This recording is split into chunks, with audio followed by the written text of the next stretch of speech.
Chapter 4409. Gong Jie vaguely felt that someone was sitting by the window. He forced his eyes open and saw a familiar figure sitting by his bed.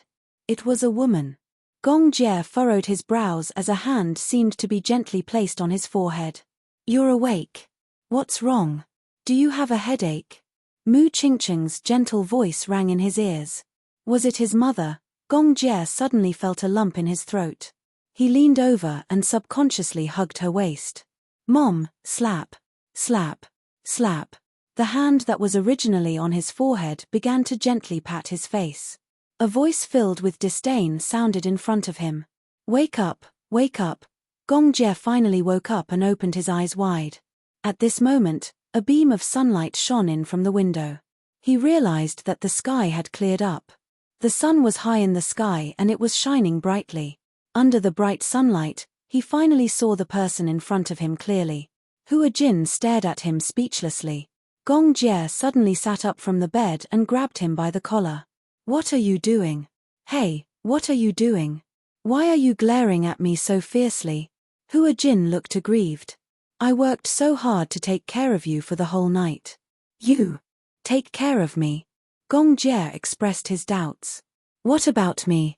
Hua Jin sized him up and asked tentatively, "What do you mean? Have you forgotten what happened last night?" "What happened last night?" Gong Jie frowned and looked at Hua Jin. He suddenly said something that almost made Hua Jin choke to death. "Did we sleep together?" Could it be that he mistook Hua Jin for a woman and something happened? Although he was drunk and did not recognize anyone, he had to admit that Hua Jin was indeed more beautiful than a woman. However, he was not the kind of man who would mess around after drinking. Hua Jin's face immediately turned red. "Are you out of your mind?" Gong Jie snorted, "Then tell me what happened last night." "Yesterday, you were drunk. I was afraid that you would vomit in the middle of the night, so I stayed by your bedside and didn't sleep the whole night." "Vomit? Ah. I remember there was a man on the news who got drunk. He was so drunk that he vomited all over his body. However, because he didn't clean up the vomit in his mouth in time, it went back into his trachea and he eventually suffocated. If you died because you were drunk, wouldn't that be a pity?" Gong Jie's expression turned even uglier. Could it be that in his heart, he was that inferior? When Hua Jin saw his cold face, he was instantly annoyed. "Heh, you really have no conscience." He stood up angrily. Just as he was about to turn around, Gong Jie took a deep breath and gently held his forehead. Because he drank a little wine last night, he had a hangover and had a bad headache. He furrowed his brows and said helplessly, "Sorry, I mistook you for my mother just now." "Your mother?" When Hua Jin heard this, he immediately turned around and sat by the bed. He asked curiously, "Is your mother called Mu Qingqing?" Last night when you were drunk, you kept calling out Mom. Are you thinking of your mother?"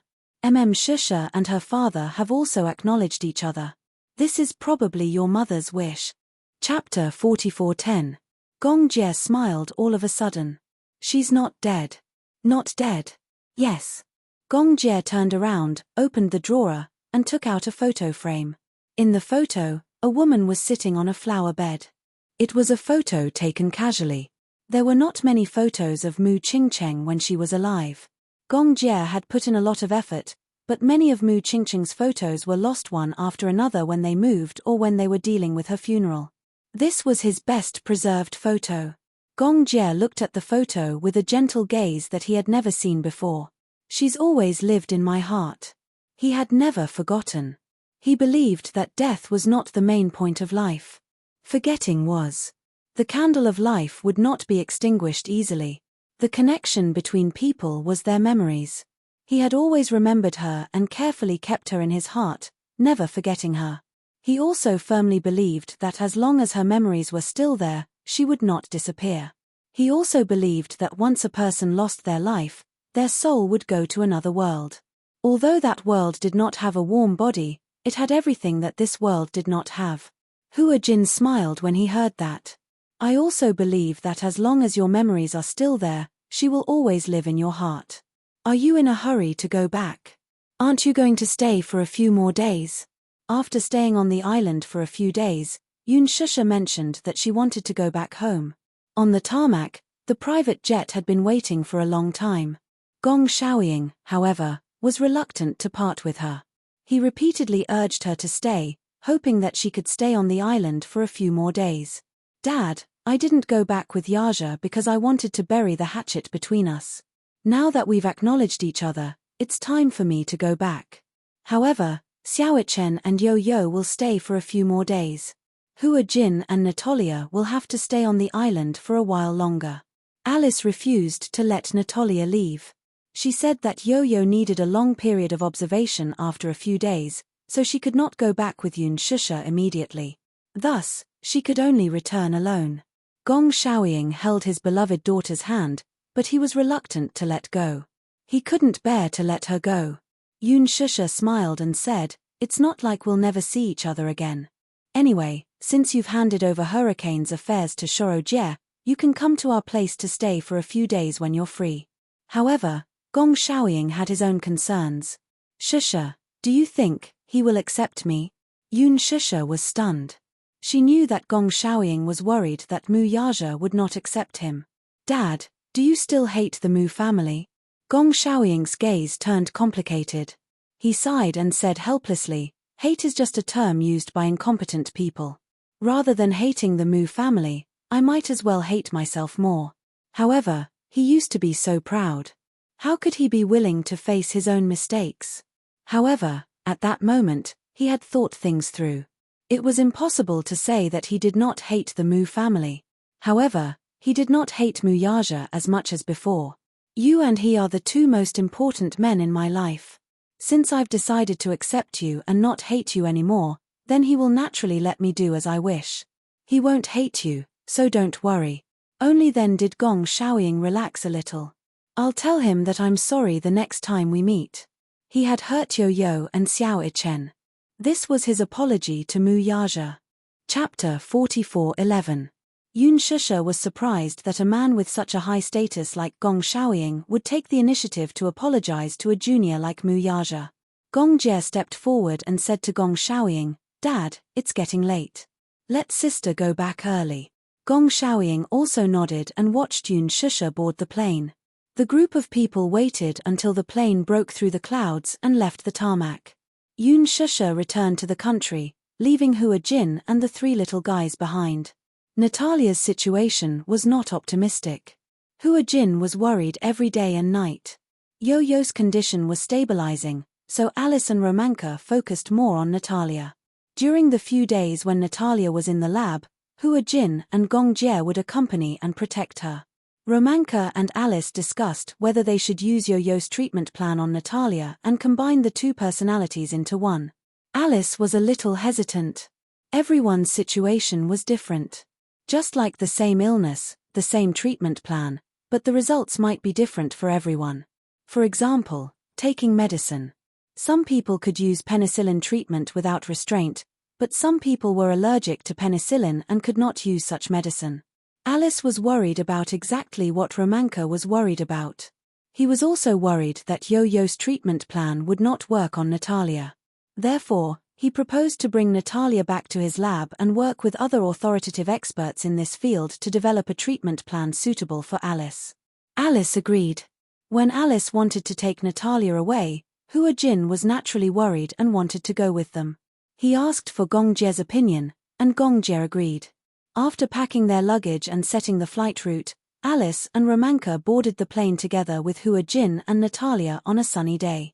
Alice and Gong Jie agreed that they would contact him as soon as they arrived at their destination. However, a day and a night passed, and Gong Jie did not receive a call from Alice. He sent a video call to Hua Jin, but there was no response for a long time. He thought that the group was too tired from the trip and went to bed early after arriving at their destination, so he did not pay much attention. However, on the second day, and the third day, Gong Jie still did not receive a call from Alice. He could not sit still anymore and contacted the person in charge of Romanka's private lab. However, he was told that Romanka and Alice did not return to the lab. This time, he could no longer keep his calm. Just like that, the group of four disappeared without a trace.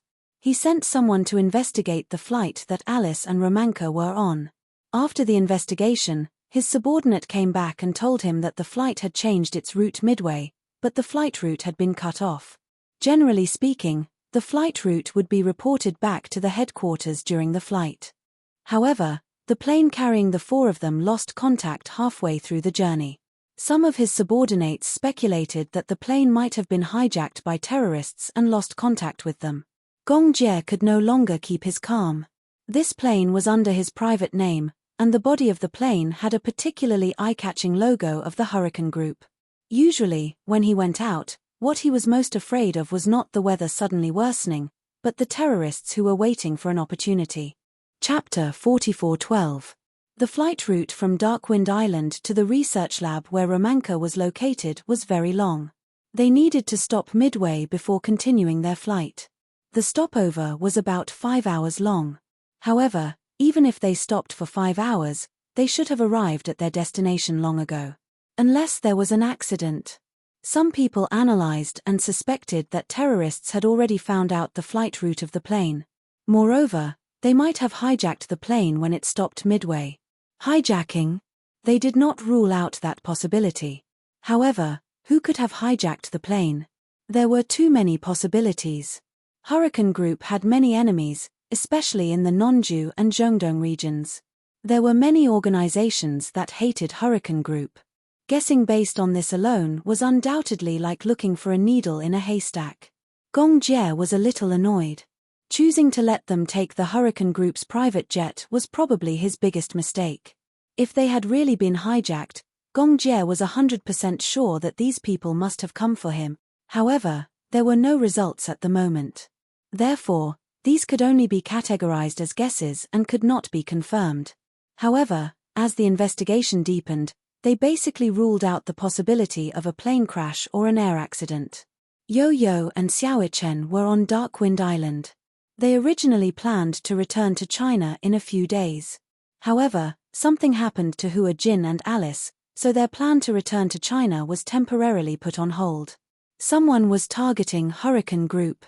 There was no news for a few days. The people sent to investigate always returned empty-handed. Even if they had really been hijacked, they should have stated their conditions. Even if they had encountered extreme terrorists and perished together, they should at least want to see the person if he was alive, and the corpse if he was dead. There was no news at all. There was really no news at all. If they did not explode in silence, they would perish in silence. For a few days, Gong Jie's mood was very low. He did not know whether Alice and the others were safe or not.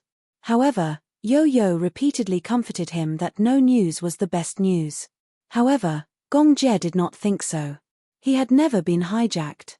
There were countless terrorists eyeing him, but every time he went out, Hurricane would go up and down, eyeing him covetously. The mercenary group he sent out was enough to annihilate a medium-sized armed organization.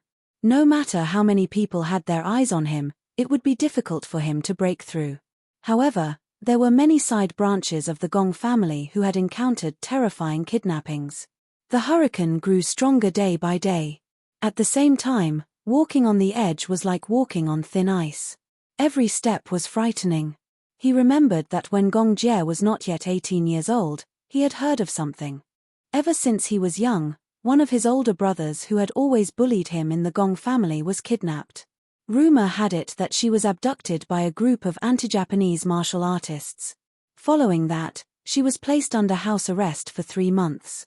It was said that in order to prevent him from escaping, the martial artists directly cut off the tendons in his arms and legs.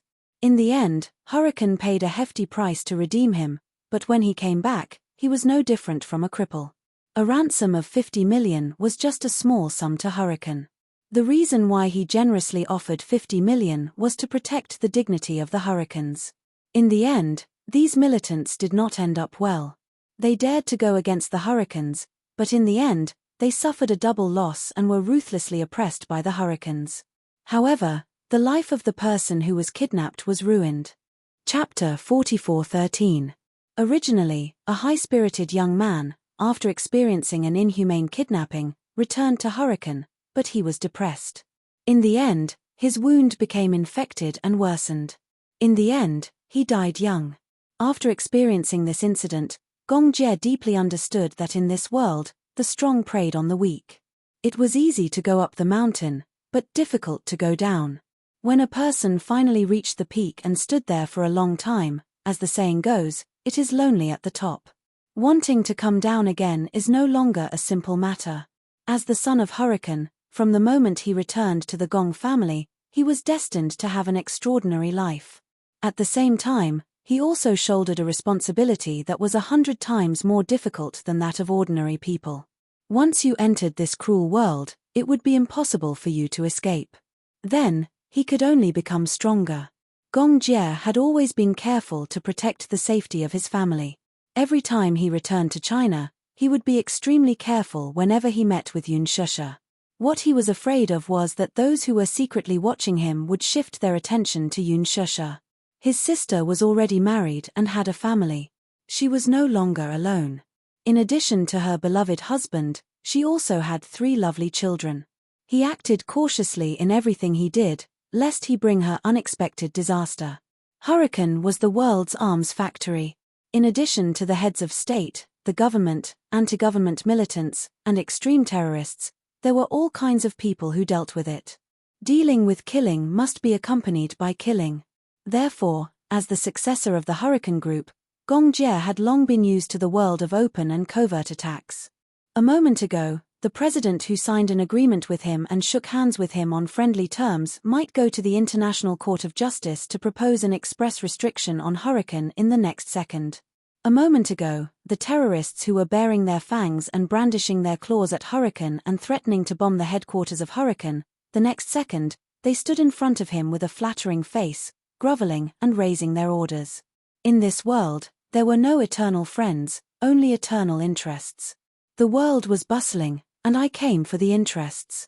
The world was bustling, and I went for the interests. Gong Jie was worried that Hua Jin, Alice, and the others were probably targeted by the terrorists. This was still a relatively ideal suspicion.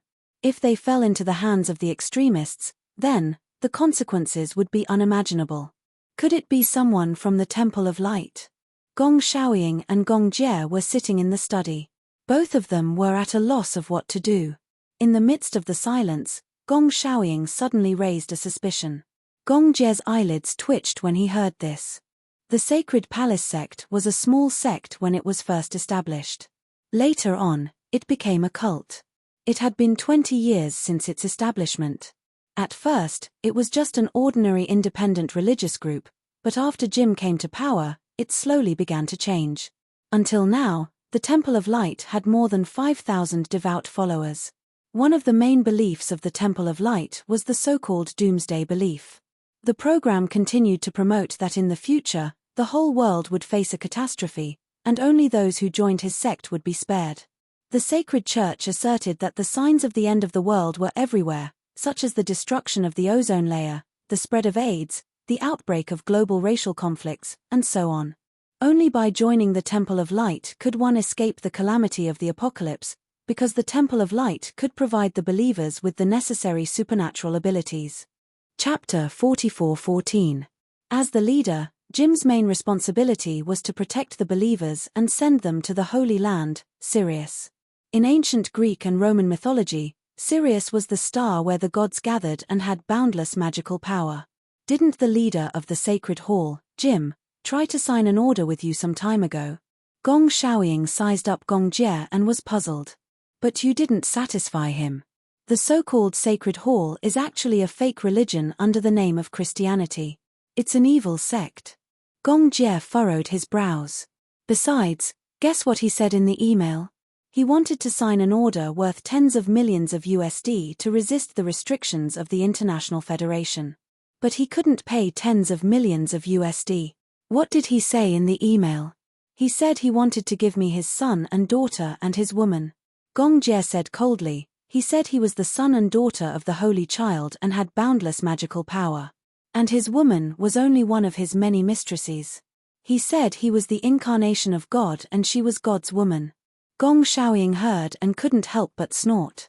I don't know if he's really crazy or just pretending to be crazy.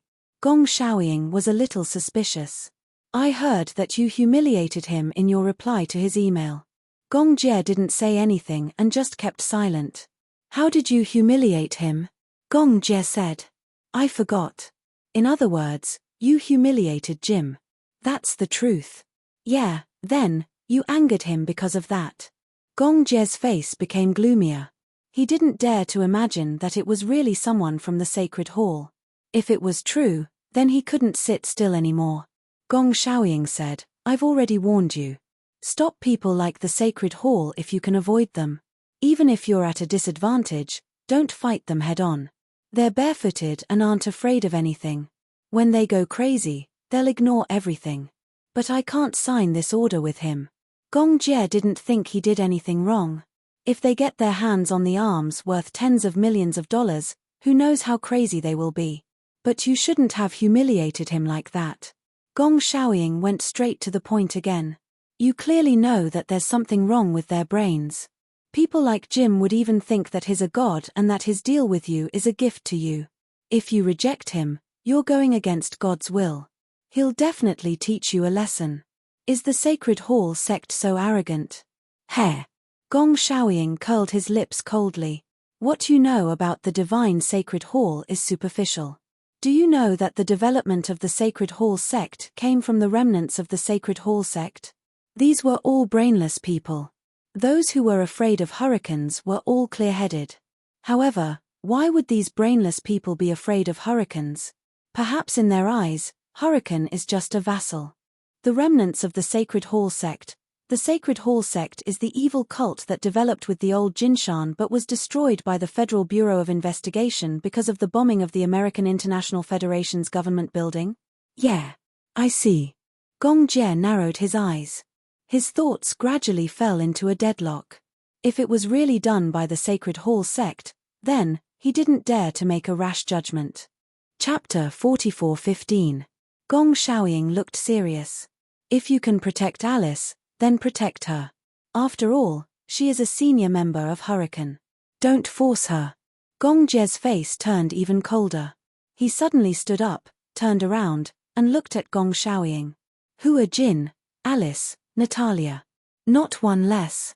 Gong Jie turned around and left the office. Kira, send me all the information about the sanctuary. Gong Jie ordered to investigate all the information about the sanctuary. Yo-Yo's face turned pale when he heard that it might be the sanctuary that did it. He knew a lot about the sanctuary. Uncle, do you know about the dark web? Gong Jie was surprised that Yo-Yo mentioned the dark web to him. I know a little. The dark web was something that very few people who lived in peaceful countries could come into contact with during peaceful times. However, the dark web was very famous. There was a rumor that an international student from an American university was kidnapped. It was said that the murderer had already noticed the victim from the beginning and was lurking around her. However, no one knew whether the victim was dead or alive, or where she was now. Some people guessed that the victim might have been moved to an unknown place by the murderer. She might have died, or she might have suffered a fate worse than death. Do you know how those videos on the dark web came to be? What are you trying to say? Yo-Yo frowned and said with a serious expression, there are many videos on the dark web about mutilation, killing, and all kinds of inhumane Renti experiments. They all came from the sanctuary. Actually, this matter is not known to outsiders. I only learned about this because I intercepted a private email from the sanctuary's leader. Hiss, the man could not help sucking in a breath of cold air. Then, Hua Jin. His first thought was Hua Jin's safety. Even Gong Jie did not realize that at such a critical moment, he was more concerned about Hua Jin's safety than about Natalia. Yo-Yo said, if it's really the Temple of Light, then it'll be troublesome. However, I think that if it is really the Sacred Palace sect, they will not do anything to Hua Jin and the others. Perhaps, they will use Hua Jin and the others as hostages to restrain Hurricane and fulfill some of their conditions. Their condition should be the $50 million military order. The Jim Church can't take out that much money at all. They want to gain something without risking anything, so they came up with this idea. But I'm sure that regardless of whether you take out the $50 million order or not, Hua Jin and Alice won't survive. Even if you really take out $50 million worth of munitions, they won't let Hua Jin go. Gong Jie felt a chill in his heart. Chapter 44:16. Gong Jie felt a little helpless. Facing the cult, he had no idea what they would do. He said, "The sacred shrine is sinister and cunning. I didn't expect them to do this. But no matter what, if it's really the sacred shrine, then even if there's only a 1 in a million chance, I won't give up on anyone." Yo-Yo also agreed. Just as everyone was panicking, Hurricane suddenly received an email. There were a few photos attached to the email, and it was also a threatening letter. However, it also confirmed Gong Xiaoying's terrifying guess. An account with the name Divine Shrine Sect sent an email. There were a total of 5 photos. 4 of them were photos of Alice, Natalia, Hua Jin, and Romanka. They were tied to chairs with black hoods over their heads. Alice, in particular, was covered in wounds and bruises. Hua Jin, on the other hand, was in no better shape. Although Natalia was a child, she wasn't treated well because she was a child. She was also covered in wounds. There was another photo that Gong Jie was shocked when he saw it. In the photo, the 4 of them had their hoods removed and were kneeling on the ground. In front of them were the decapitated bodies of the crew members. It was a very intimidating photo. Glorious decapitation. The sacred shrine had done a lot of dirty things. Their usual method was to imitate extremist terrorist organizations and use decapitation to intimidate their followers. In the sacred shrine, the church set up free cafeterias, day care centers, elderly clinics, and other social services. The followers of the sacred shrine were people who felt hopeless in life and couldn't get help from society. They were drug addicts, elderly, and lonely people. They were dissatisfied with the reality of society and felt that their future was bleak. They were terrified of nuclear war. Many of them were influenced by nihilism and thought that life was impermanent and that living was a kind of pain. Therefore, after they joined the church, they often talked about suicide. The leader of the sacred shrine even organized a mass suicide drill in Guyana. However, some followers were influenced by the ugly methods of the church, especially when they learned that leader Jim stole followers' property, faked miracles, severely punished followers, and called himself the new savior. Therefore, some followers wanted to leave the organization and secretly escape. Running away from the church was considered a betrayal. Anyone who betrayed the church, once discovered, would face a glorious execution. The Divine Palace believed that only with a complete body could one ascend to heaven after death. However, once a follower was beheaded, they would only have the fate of going to hell. The church would even behead these traitors in front of thousands of believers to serve as a warning to others and serve as a deterrent. This tactic was extremely intimidating, and the church had tried it many times. Gong Jie realized that all the crew members had been beheaded. It was obvious that Natalia was not in a good mental state. At such a young age, she had witnessed such a cruel scene with her own eyes. She must have suffered quite a shock. But looking at Alice and Hua Jin, it was clear that they were still calm. Only Romanka was on the verge of collapse.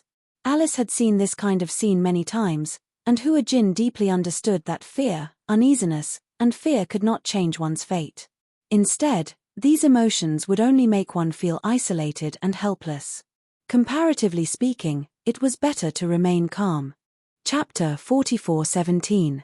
However, Romanka was quite shocked, and his mental state was not good. Sacred Shrine Sect. Yo-Yo looked at the photos attached to the email and slammed the screen. It's really the Sacred Shrine Sect. Gong Jie was annoyed and humiliated to the bone. These damned evil cults. This email was clearly a provocation to him. Other than the photos, the email also stated that if he wanted to redeem the 4 hostages, he would have to continue the unfinished agreement between the 2 parties. Just as Yo-Yo expected, this Jim was ambitious. He really wanted to get something for nothing.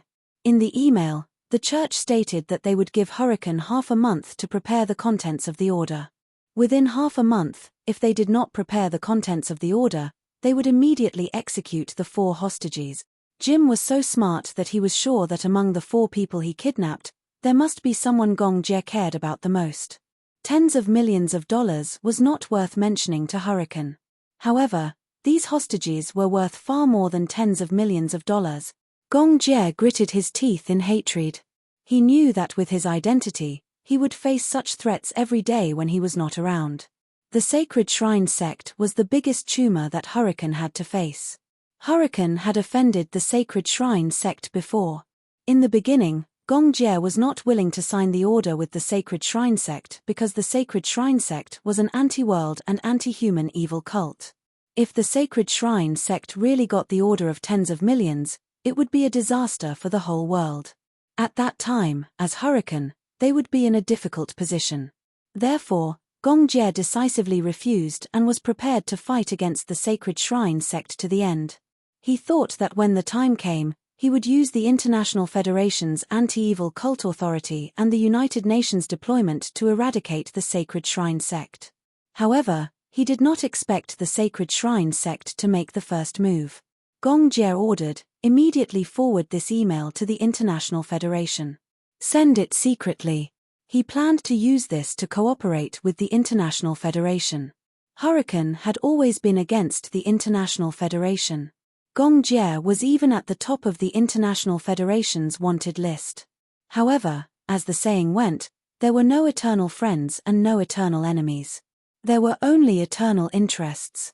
In front of the Sacred Shrine sect, the International Federation naturally had a common enemy like the Sacred Shrine sect and temporarily cooperated with Hurricane. Although it was a temporary alliance, at least they had a higher chance of winning. At the same time, Gong Jie was prepared for the worst.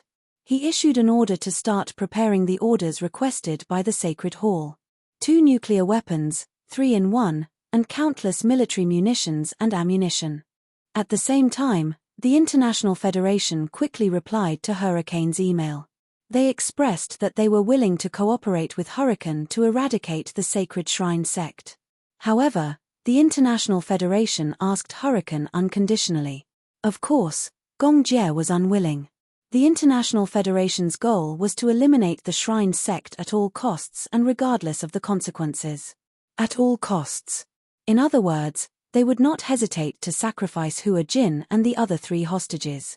However, Hurricane's goal was to protect Hua Jin, Alice, and the other 2 at all costs, regardless of the consequences.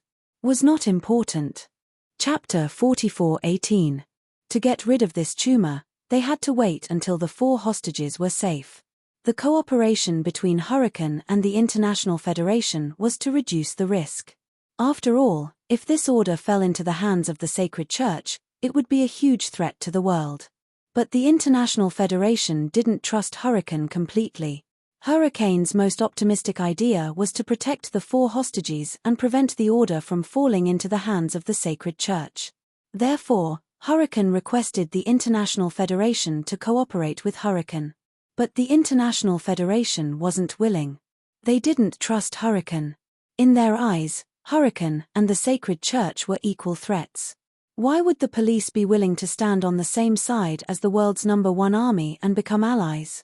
While the 2 sides were in a stalemate, an accident suddenly happened. Early in the morning, Gong Jie was called to the office by Gong Shaoying. In the office, Gong Shaoying pushed a laptop in front of Gong Jie with a gloomy expression. This is a new document sent by the Sacred Church. Take a look. Looking at Gong Shaoying's expression, Gong Jie suddenly realized that the situation wasn't good. He looked at the laptop that had turned off and then looked at Gong Shaoying's gloomy expression. He suddenly realized that the Sacred Church had made a new move. He opened the laptop and stopped at the email. In the email, there was a video file. He suddenly didn't dare to open it.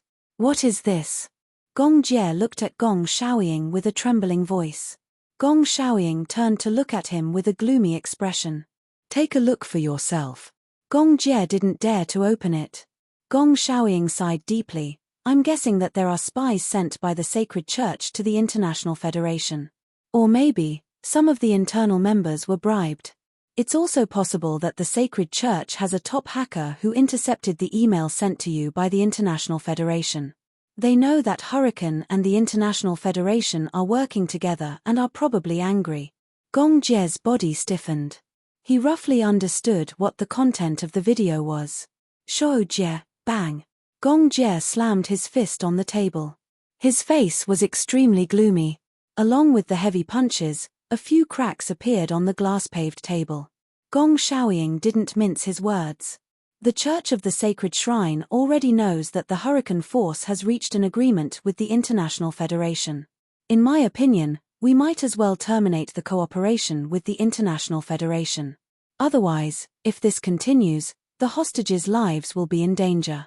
Gong Jie took a deep breath and finally decided to watch the video first. After weighing the pros and cons in his heart, he finally opened the video. As soon as the video was played, a hostage was tied up in a dark room, unable to see the sun. In the dim light, Gong Jie could vaguely make out that the man in a balaclava sitting on the chair was none other than Romanka. His head was hanging to the side. He was obviously drugged and was unconscious at this moment. Then, a dark-skinned, weirdly dressed man walked behind Romanka with a butcher's knife. Gong Jie's heart almost jumped out of his throat. His hand that was holding the mouse trembled uncontrollably. Chapter 44:19. As the video progressed, Gong Jie saw the man violently remove the hood on Romanka's head and splash a basin of salt water on him. The salt water corroded the wounds on Romanka's body. He suddenly woke up and screamed hysterically in pain. His screams were hoarse and terrifying. Through the computer, his voice of despair could be heard. "No, I beg you, don't." Romanka, who had always been calm, finally showed the uneasiness of facing death. The man made him face the camera. When Romanka looked at the camera, his desire to live was almost undisguised. "I beg you, don't kill me." The man grabbed his hair and ordered him, "Do you still remember what I taught you?" Romanka swallowed hard and quickly nodded. I remember. Speak. Long live the sacred palace. Long live the sacred palace." Romanka shouted pathetically and humbly at the camera. "Long live the sacred palace. Long live the sacred palace." The next second, the man smiled viciously. The murderous aura on his face was almost unconcealed through the screen. He raised the knife and pointed the sharp side at Romanka's throat. Then, he slashed back and forth. Gong Jie slammed the laptop shut. He couldn't bear to watch anymore. Gong Xiaoying smoked a cigarette. His gaze was complicated. Is he dead? Gong Jie didn't finish watching the video and asked him for confirmation. Gong Xiaoying was silent for a while. Then, he slowly said, "He was beheaded. The Sacred Palace's methods are ruthless. This time, they sent us a video to promote their martial arts and try to intimidate us." Gong Jie shuddered at the thought once more. It wasn't the first time he saw the horror of beheading. However, this was definitely the most uneasy he had ever felt. Because this time, the ones in the Sacred Palace's hands were Hua Jin, Alice, and Natalia, he was afraid that if he angered the Sacred Palace again, the next one might be Alice. Or maybe he was protecting Natalia. Perhaps it was Hua Jin. When Gong Jie thought of Hua Jin sitting on the chair and being honorably beheaded, he felt a chill run down his spine. Now, he couldn't care less about being surprised. Why did Hua Jin's life and death actually make him so nervous? "Father, what should I do now?" Gong Jie, who had always been decisive, was at a loss for the first time. It wasn't that he couldn't think of a way, but that he didn't dare to make a rash decision. He was suddenly afraid of taking risks. Because the risk he was facing this time was not something he could bear no matter what. I said, no matter what, terminate the cooperation with the International Federation. You know that the organization that the Sacred Palace sect hates the most is the International Federation. For them, the International Federation is their biggest enemy. If you cooperate with the International Federation, you will be provoking the Sacred Palace sect. Gong Jie was stunned for a moment. He held his forehead in annoyance, and his 5 fingers went into his hair. His face was pale. "Okay, I will immediately terminate the cooperation with the International Federation. Then, what's next? Are you willing to take the risk?" Gong Xiaoying looked at him deeply. Gong Jie looked at him. After a moment of silence, he said firmly, "I am willing." Chapter 44:20. In the conference room. The cold incandescent lights were on. Gong Jie's back was facing the crowd as he leaned back in his chair. He was deep in thought as he looked at the information about the divine sacred temple displayed on the big screen. Behind him, the crowd was discussing anxiously. "What should we do?" Alice is still in the hands of those evil cultists. The divine sacred temple. I'm afraid it's going to be a disaster this time. It's said that the divine sacred temple's base is in East Africa. It's a war-torn zone. Not to mention rescuing the hostage, it's not easy to just go in and leave calmly. Is young Master Jie really going to rescue her personally? A mercenary team of 5,000 people. It's not much different from a local battle. If so many people rush in at once, it'll create a huge commotion and be disadvantageous to the situation. Those evil cultists have a lot of eyes. If they know that Hurricane has sent so many people, they'll definitely fly into a rage and kill the hostage directly. Gong Jie swept a cold glance over them. Are you done talking? Everyone was instantly scared into silence. Gong Jie turned around and glanced expressionlessly at his subordinates sitting around the long table. He suddenly stood up and placed his arms on the table, his expression serious. I've decided. Vermilion Bird. The blonde woman immediately stood up. Yes. Gong Jie ordered, you, take 50 elite subordinates and escort the goods to East Africa with me. 50 people? Vermilion Bird raised her eyebrows but was a little worried. Young Master Jie, is 50 people really enough? It's enough. If there are too many people, it'll be difficult to control them. Although Gong Shaoying had sent him a mercenary team of 5,000 people, it was just as some people had feared. If so many people went together, it would be too big of a commotion and alert the enemy. On the other hand, an elite team of 50 people would be easy to command and wouldn't attract attention. Vermilion Bird also understood Gong Jie's meaning. After confirming it, she nodded. After the meeting ends, I'll mobilize them immediately.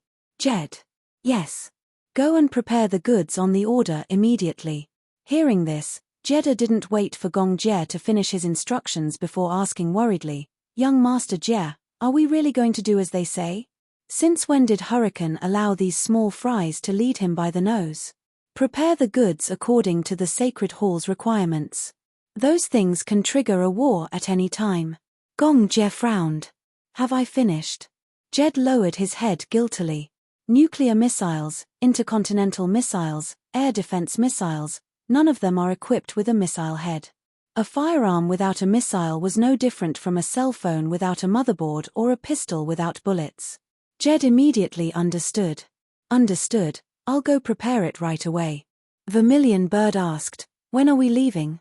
Wait for my orders. Gong Jie raised his wrist and looked at his watch. It was about time for the people from the Sacred Hall to reply.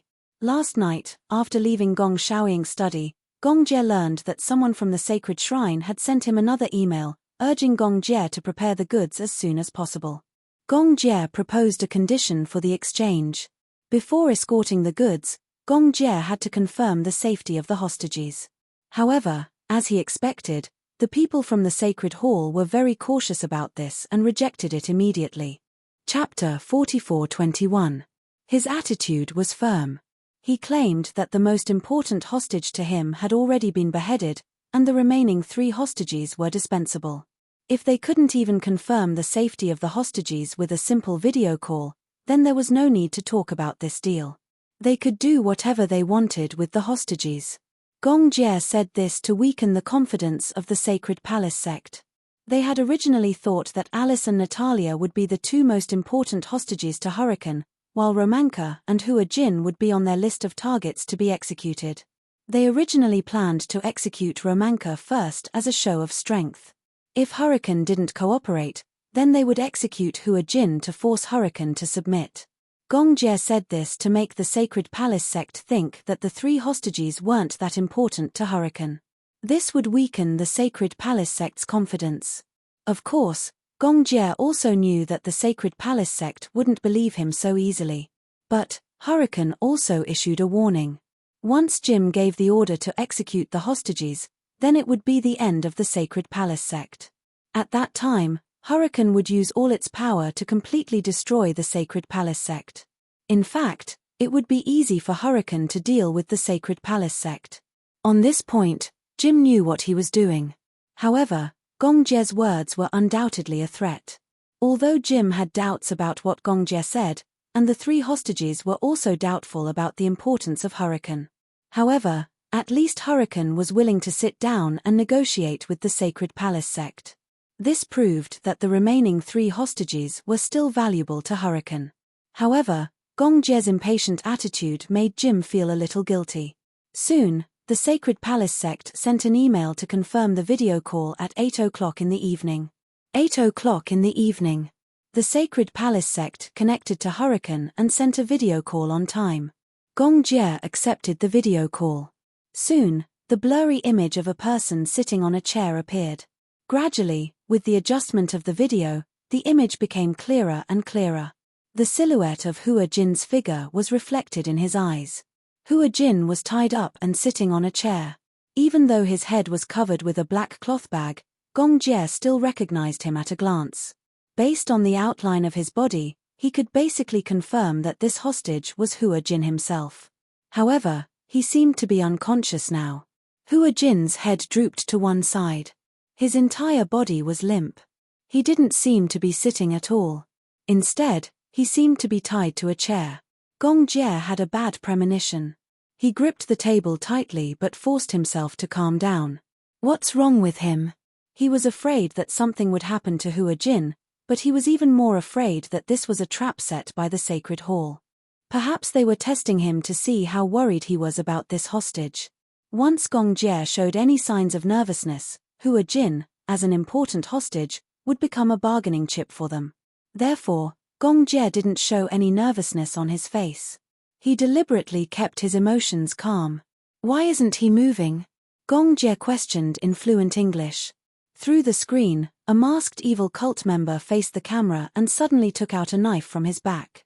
Chapter 44:22. When Gong Jie saw this, the muscles on his face tightened. Could it be? Damn it. Was this person going to behead Hua Jin? Stop. Gong Jie was about to stop him, but he saw the person holding the knife and using the handle to hit Hua Jin's head. Ooah! With a muffled sound, Hua Jin's body trembled slightly, and he finally reacted. Don't worry, he's still alive. The evil sect member snorted disdainfully, obviously mocking Gong Jie for making a fuss over nothing. Gong Jie clenched his fists and said, "Take off the hood on his head." Why? I think your goal is to confirm whether the hostage is still alive. The rest is unnecessary. Gong Jie asked, if I don't take off the hood, how am I supposed to confirm that the hostage is still alive, and not just any random person? Oh, voice can't be imitated. In fact, voice is very easy to imitate. Let me repeat, I want to confirm the safety of the hostage. The evil sect member was suddenly annoyed. He raised the chopper in his hand and waved it in front of the screen, showing off his power. Don't play any tricks, and don't ask for so many harsh conditions. We've already shown you the video to confirm that he's not dead. What else do you want? Our leader is talking to you about this business with 100% sincerity. What right do you have to doubt us? Gong Jie said calmly, since you're 100% sincere, but you still beheaded a hostage. Is this sincerity? Sorry, I can't see any sincerity from you. You take off the hood. Gong Jie's eyes turned cold. This is my last concession. Otherwise, we'll talk about the deal face to face. The evil sect member was so angry that he paced back and forth a few steps. However, in front of Hurricane, they did not dare to be too arrogant. Gong Jie's attitude made them uneasy. They were really worried that Hurricane would be indifferent to the 3 hostages. No matter what kind of kidnappers, they were most afraid of kidnapping hostages that had no value in negotiation. Therefore, they did not dare to be too presumptuous. Okay, this is also our last concession. The heretic walked to Hua Jin's side and tore off the black cloth bag in one swift motion. Hua Jin's weak and pale face was immediately reflected in his eyes through the screen. Gong Jie looked at Hua Jin, and for some reason, he felt an inexplicable palpitation in his heart. It was obvious that the evil sect members were not polite to him. A round of beating was unavoidable. There were some slight bruises on his face and some bloodstains on his neck. He didn't know how he got them. He was very weak now. So hungry. Water. Water. Water. One could vaguely see that his lips were extremely dry and cracked. Other than that, his voice was very low, as if he had not eaten for days. Gong Jie was a little angry. It seems like they haven't eaten for a long time. The evil sect member did not think so. He won't die if he doesn't eat for a few days. But he said he's hungry and wants to drink water. You haven't given him water for a few days. That's none of your business. The evil sect member snorted. Anyway, we just need to make sure he's still alive. We don't care about the rest. Chapter 44:23. Gong Jie was getting more and more furious.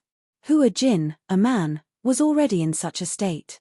It was hard to imagine how Alice and Natalia, a weak woman and a young child, had been tortured by them. They probably didn't even give them a sip of clean water. Give him water. I'm warning you too. Don't ask for too much. Too much. This request was too much. Gong Jie was infuriated.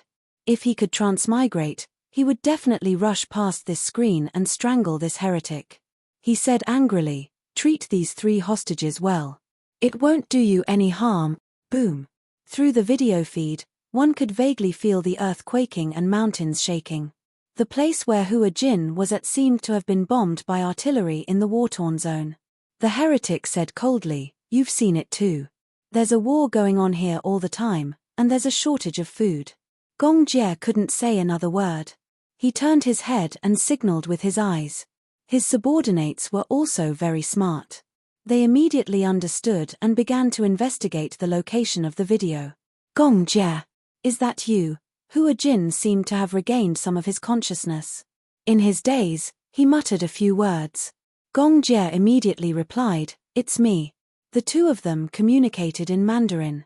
The heretic obviously didn't understand Mandarin.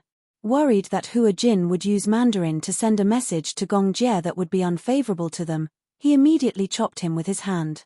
Hua Jin let out a muffled groan, but he resisted the urge to scream. Gong Jie said, don't worry. Wait for me. I'll make sure that you'll be safe. Okay. Hua Jin didn't dare to say anything more.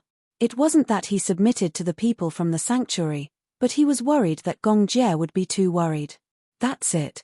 Hurry up and prepare the things we need and set a time and place.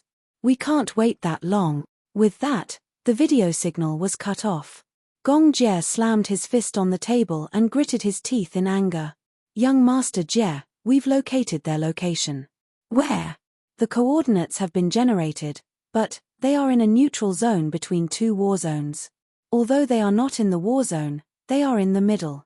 No wonder the people of the Temple of Light wanted a large number of armaments. He sucked in a deep breath of cold air. All right, we'll leave tomorrow morning. Gong Jie ordered. Vermilion Bird worriedly walked over and looked at Gong Jie. Do you have to go personally? This time, it bodes ill rather than well. Why don't you leave it to me? We will definitely bring the 3 of them back safely.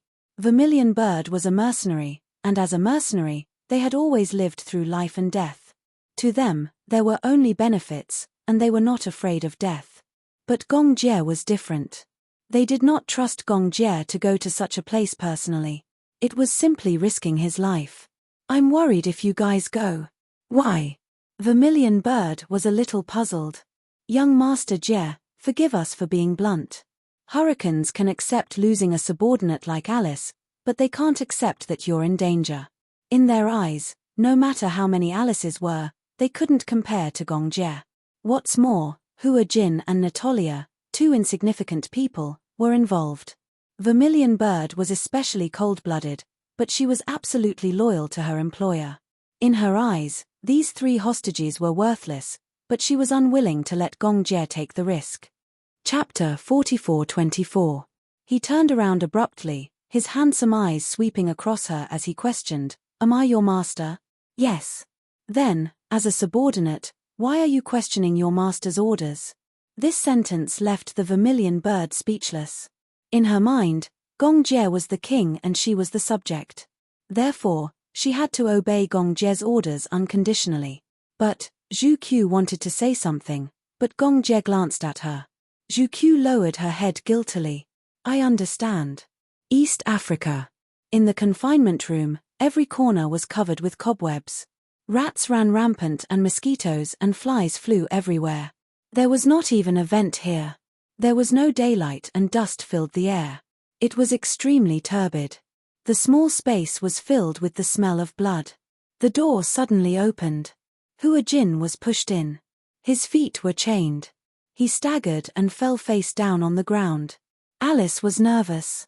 She was in a semi-conscious state. Because she had only eaten a small amount of rice and water for a few days, she was a little muddle-headed. Hua Jin's muffled groan woke her up. However, she did not dare to say a word, not even a word of concern. Her eyes were covered by a blindfold, so she could not see anything. She could only hear Hua Jin groaning in pain. "Shut up. Keep quiet. That's enough, bitch." One of the cultists kicked Hua Jin a few times before leaving, cursing and swearing. The door of the confinement room slammed shut again. Alice did not dare to say a word. She looked up. In her memory, just 2 days ago, she and Hua Jin exchanged a few words in Chinese. Through the 24-hour surveillance camera, a group of evil sect members immediately rushed in and punched and kicked them. She did not dare to speak to Hua Jin again. Originally, Alice thought that no one would dare to do anything to them because they were backed by Hurricane. Until she saw Romanka being beheaded and his throat slit with her own eyes. She completely realized that this group of evil cultists were inhumane. They were not afraid of the Hurricane at all. In order to save her life, Alice swallowed her anger and didn't dare to speak out again. Hua Jin, on the other hand, had never suffered like this before. Even though the filming environment was extremely harsh, it was not even 1/10,000th of this place. Not to mention, it was a fear that could not be hidden. He didn't even know what these crazy cultists would do in the next second.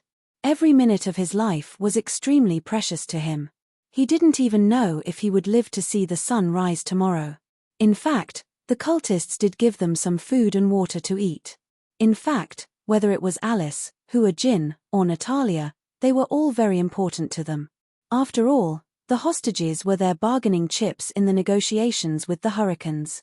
Before the negotiations were successful, they naturally hoped that the hostages would live well.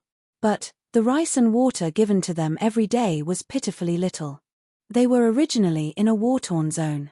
When the war broke out, Jim also wanted to migrate, but they were caught between the anti-government armed forces and the Orthodox army, so they could not move an inch. So, they requested to negotiate with the Hurricanes.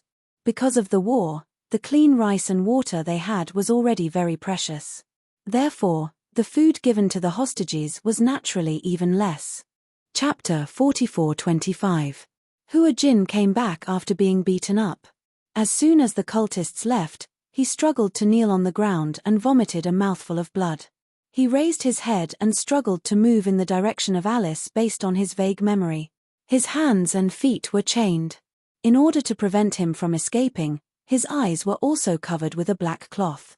He moved to Alice's feet and leaned against the wall with his back against her. Alice stretched out her palm. Then, Hua Jin stretched out his finger and struggled to write on her palm stroke by stroke.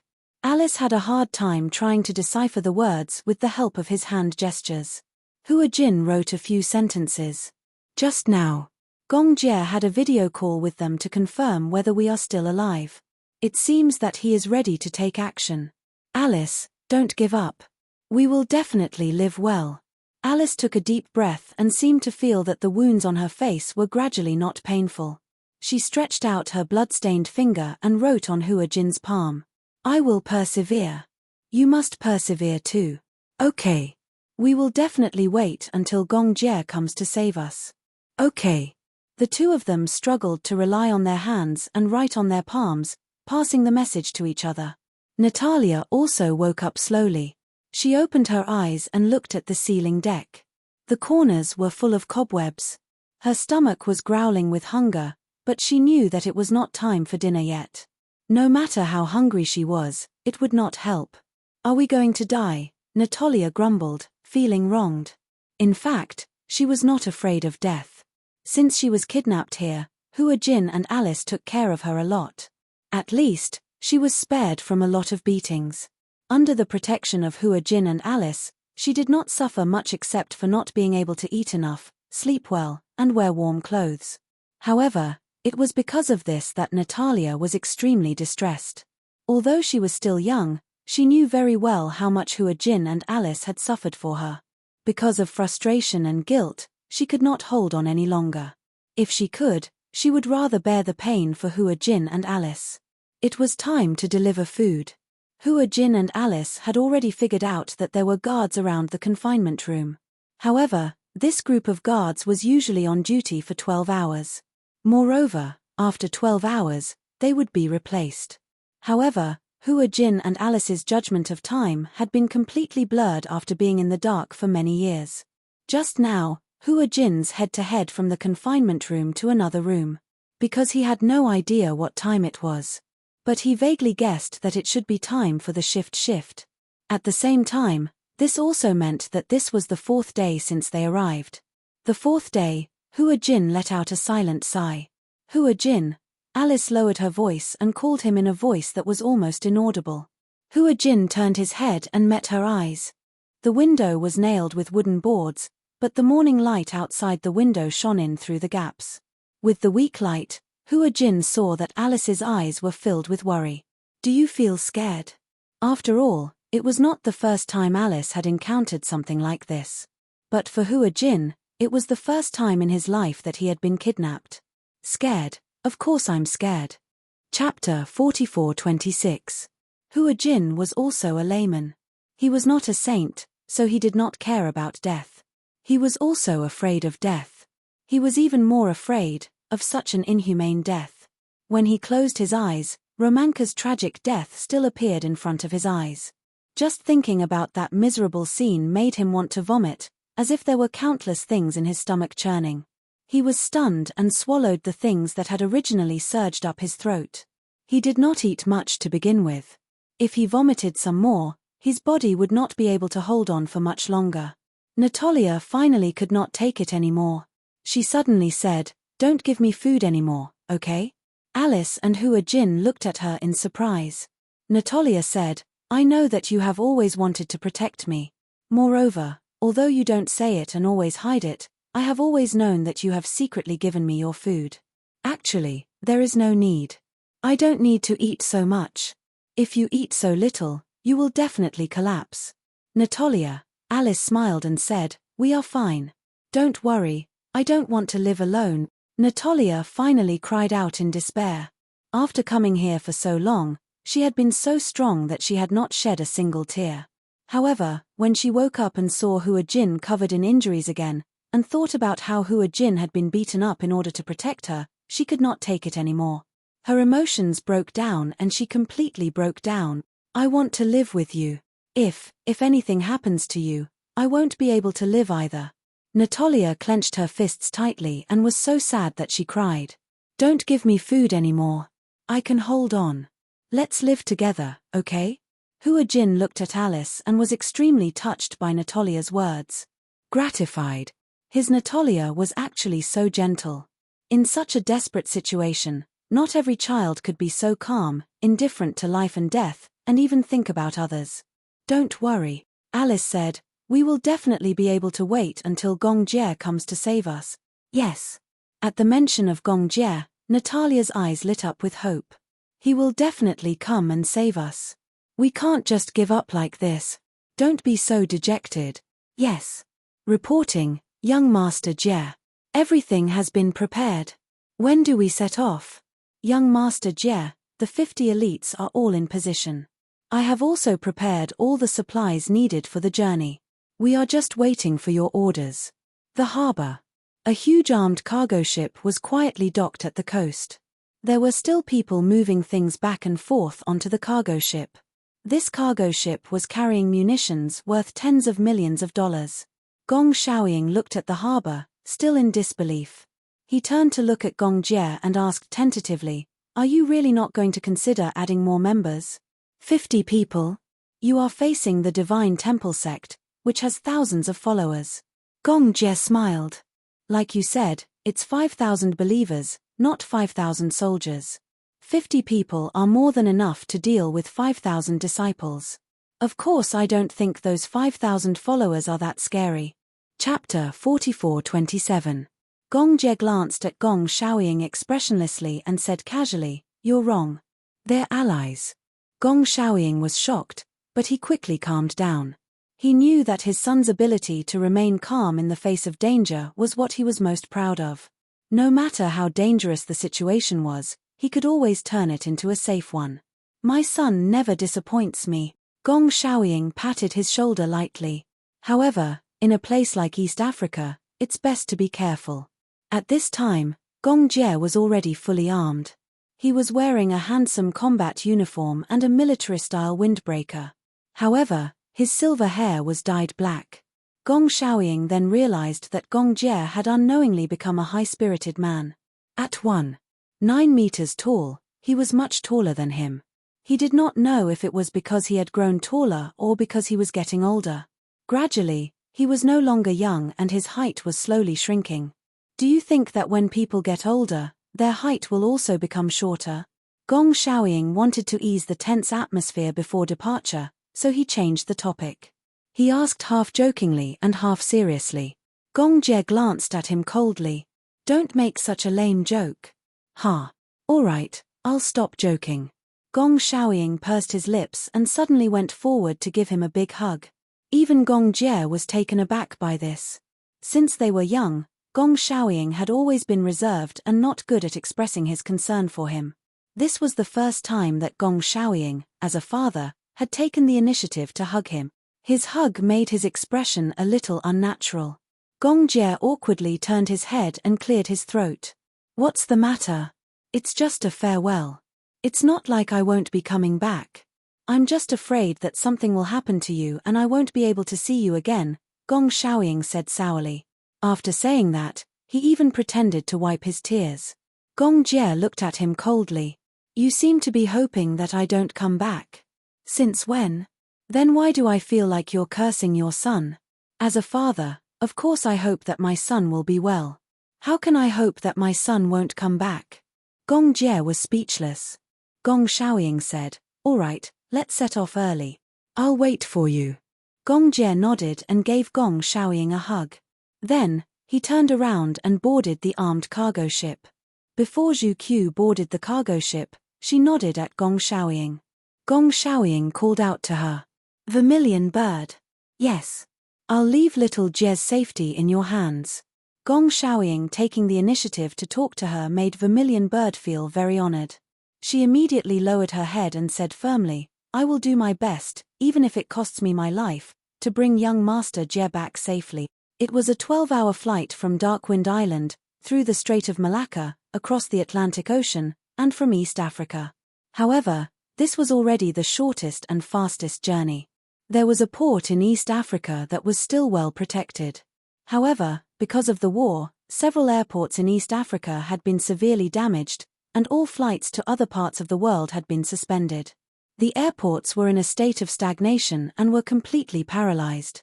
Many countries were evacuating their nationals through the only port, Sofia Port. Chapter 44-28. Hurricane also had troops stationed in East Africa. At that time, when the ship docked at the port, the troops stationed in East Africa would come to pick them up. The voyage at sea was extremely boring, and they had to deal with the harsh sailing environment. On the day of departure, they encountered a storm. At night, the sea breeze was very strong, and the waves hit the cargo ship. Even the experienced Gong Jie could not sleep well at night. When he slept on the bed, he felt dizzy, as if he was lying on the top of the waves. He wanted to vomit, but because he did not eat anything, he could not vomit at all. All communication relied on the satellite phone. On the ship, they could not eat anything too greasy. Other than nutritious cans, pure water, and all kinds of fruits, meat was basically eliminated. Dawn. Gong Jie could not sleep, so he came to the deck early, chewing on a nutrition bar, and looked at the sunrise on the horizon with a calm expression. Did you not sleep at all last night? Zhu Qiu's voice came from behind. Gong Jie turned around and glanced at her. Why are you not asleep?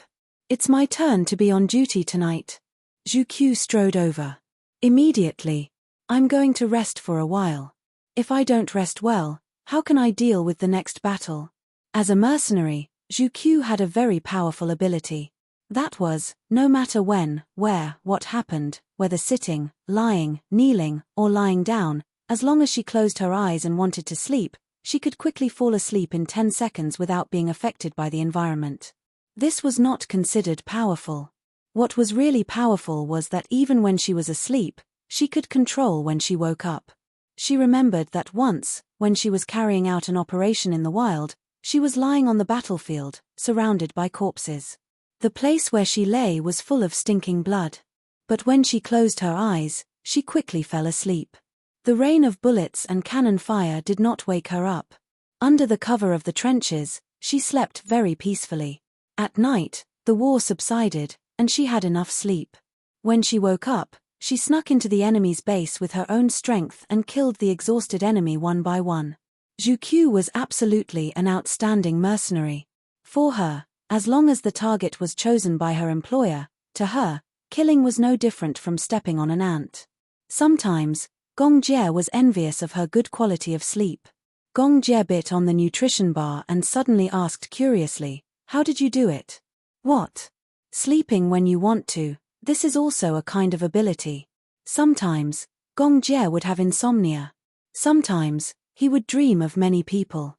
Mu Qingcheng, Yun Shusha, those messy people made up a messy dream. So much so that no matter how long he slept, he still felt groggy. The vermilion bird smiled and walked over. She leaned against the railing and enjoyed the sea breeze. She calmly said, "Because besides killing people, I have nothing to worry about."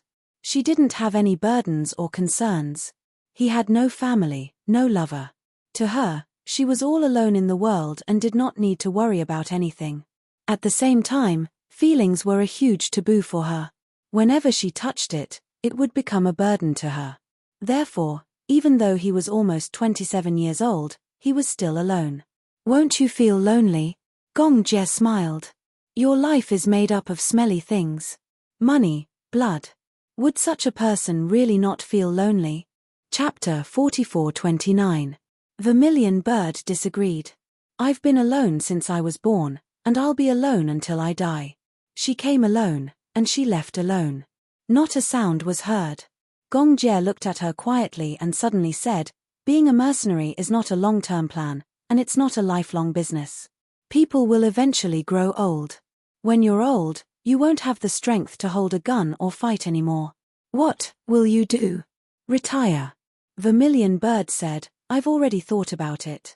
When I'm 35, I'll retire. I'll buy a high-end condominium in the busiest part of Los Angeles and raise a Doberman. That's the most comfortable life I can imagine." "You've never thought about marriage?" "Marriage?" Vermilion Bird heard this and laughed. "Marriage is so scary. This word is a disaster for me." Vermilion Bird smiled. "I won't get married. Not in this lifetime. What a lonely life." Gong Jie commented mercilessly. "What about you?" Vermilion Bird laughed coldly. "Aren't you lonely? Young Master Jie, you're almost 30. When are you going to get married and have children?" "Get married." Gong Jie silently swallowed all the energy bars. He smirked as he chewed. "You don't seem to be interested in women," Vermilion Bird said as she inched closer to him. "Logically speaking, when a man stands in front of me, his breathing rate will quicken, his face temperature will rise, and his breathing will become hurried. But you don't seem to be moved." Vermilion Bird was a very beautiful woman.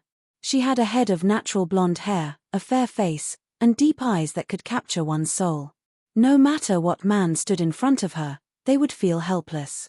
Gong Jie looked at her expressionlessly and suddenly said something that could choke her to death. "Oh, you're a woman. Why can't I tell?" Vermilion Bird resisted the urge to vomit blood. Gritting her teeth, she asked, "How can you not tell that I'm a woman?" Short hair, cold temperament, a pair of eyes staring at others like a leopard, the murderous intent in his eyes is very strong. Gong Jie raised his eyebrows and said, "Sorry, I can't imagine you as a woman." Vermilion Bird lowered her head and looked at herself. Combat uniform, bulletproof vest, knee-high combat boots, a defensive master sword and 2 desert eagles were fastened to her waist. It seemed that the murderous aura was indeed very heavy. "Are you sure you're not bragging?" Gong Jie teased, "If any man is interested in you, he's the one with the wrong orientation." The Vermilion Bird was left speechless. She flicked her fringe and said coldly, "Forget it. We're talking the same language. With that, she turned around and continued her patrol. Gong Jie couldn't help but laugh. It seemed that his poisonous tongue had hurt her. Gong Jie turned around and leaned against the railing, recalling Zhu Qiu's words. You don't seem to be interested in women. Gong Jie didn't notice it before. But it was true. It wasn't that women had never appeared around him. But he didn't seem to be interested in women of all shapes and sizes. But he wasn't interested in men either. Chapter 44:30. In the afternoon of the next day, the cargo ship had arrived at its destination. The ship gradually approached the port. Gong Jie left a few dozen men on the ship to guard the armaments. He brought Vermilion Bird and a few elites down the ship. Gong Jie and his men were in disguise. They wore a robe and a hat, but as soon as they got off the ship, he vaguely sensed that there were countless pairs of eyes staring at him and sizing him up. He didn't know if these people were from the sacred shrine. They probably already knew that the Hurricane Group's cargo ship would be docked at the port at this time, so they sent people to check the situation. The cargo ship was docked at the port, but Gong Jie wasn't worried about them hijacking the ship. Even the international armed forces were wary of the Hurricane Group's cargo ship. The cargo ship had so much space. When the Hurricane Group modified the ship, they didn't want to waste any space. Even the smallest space was stuffed with an interceptor missile. Even the crazy cult members wouldn't have the courage to get close to the cargo ship. They wouldn't dare to rob the cargo ship unless they were tired of living. However, the news of the arrival of the Hurricane Group's munitions would definitely be sent back to the sacred shrine. Gong Jie didn't show any abnormalities. He pretended to be a passerby. Soon, he felt that the eyes that were sizing him up quickly dispersed. The ship was far away from the port. At the same time, the Hurricane Group's troops stationed in East Africa sent a car to pick them up. Gong Jie and Vermilion Bird got into the car and closed the door. Young Master Jie. The driver greeted him in a low voice. Gong Jie said, "Cut the crap and drive." Okay. The Hurricane Group was stationed in East Africa and set up a headquarters. Most of the Hurricane Group's markets were in the North American and African markets. In the North American market, the bulk of the orders were from the Mexican government. As for the African market, East Africa wasn't a free market. However, it was a transportation stronghold that led to South Africa. To go to South Africa, one had to pass through East Africa. Hence, the Hurricane Group had already set up an absolutely mature freight route in East Africa. At the same time, in order to dispatch goods, Hurricane set up a command center in East Africa and stationed many relay stations. Most of the munitions relied on airplanes and waterways. Goods were transported to the target port by waterways, then unloaded from the port and transported to the target by container trucks. These stations were used to resupply these trains. In addition to the necessary gasoline, there were also food and military supplies. At the same time, these stations were also responsible for collecting intelligence and relaying intelligence. Before they left, Gong Jie had sent the coordinates of Hua Jin's location to these relay stations in Morse code. The relay station was responsible for collecting information and accurately locating Hua Jin's location. Gong Jie's idea was very simple. Simply and crudely, he would charge into the headquarters of the Holy Church, then control all the cultists and rescue the 3 hostages. After that, the fate of the Sacred Hall would be handed over to the International Federation.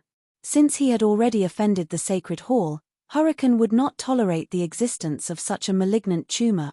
However, the intelligence gathered by several relay stations made Gong Jie realize that this matter wasn't so simple. I think the Sacred Hall has already transferred the hostages separately. Transferred separately? Chapter 44:31. The subordinate reported to him, the 3 hostages have been transferred to different places. In other words, Gong Jie followed his words, once one of the hostages is rescued, the Sacred Hall will get the news and the other 2 will lose their lives. Yes. Gong Jie frowned and tapped his fingers on the table. He hesitated. Red Sparrow said, "Is it difficult? Locate the 3 hostages and rescue them in batches. We brought 50 elites and divided them into 3 teams to infiltrate the Sacred Hall's secret hideout and catch them all in one fell swoop." Gong Jie agreed with Red Sparrow's suggestion. The vermilion bird had a wealth of experience, so she had an excellent reaction time to deal with such situations. However, the subordinate sighed and revealed a worried expression. Officer Red Sparrow, it's not that we haven't thought of your idea. However, after being stationed in East Africa for so long, we've dealt with the Sacred Hall many times. They're definitely not as simple as you think. You may not be familiar with their behavior, but we're very familiar with it. Living in East Africa, what the civilians are most afraid of is not the government army or the anti-government army, but the Sacred Hall and the Gitaman terrorist organization. Their methods are extremely cruel and inhumane. It's not something we can imagine.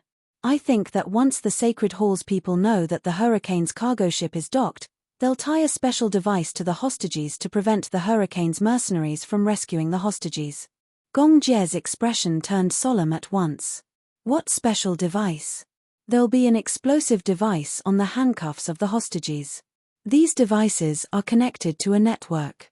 In other words, the handcuffs of the 3 hostages are connected. Once one of the handcuffs breaks or the lock is unlocked, the handcuffs of the other 2 hostages will explode. At that time, the other 2 hostages will be blown into a pile of flesh and blood. We have a few subordinates who were taken hostage by the Sacred Hall.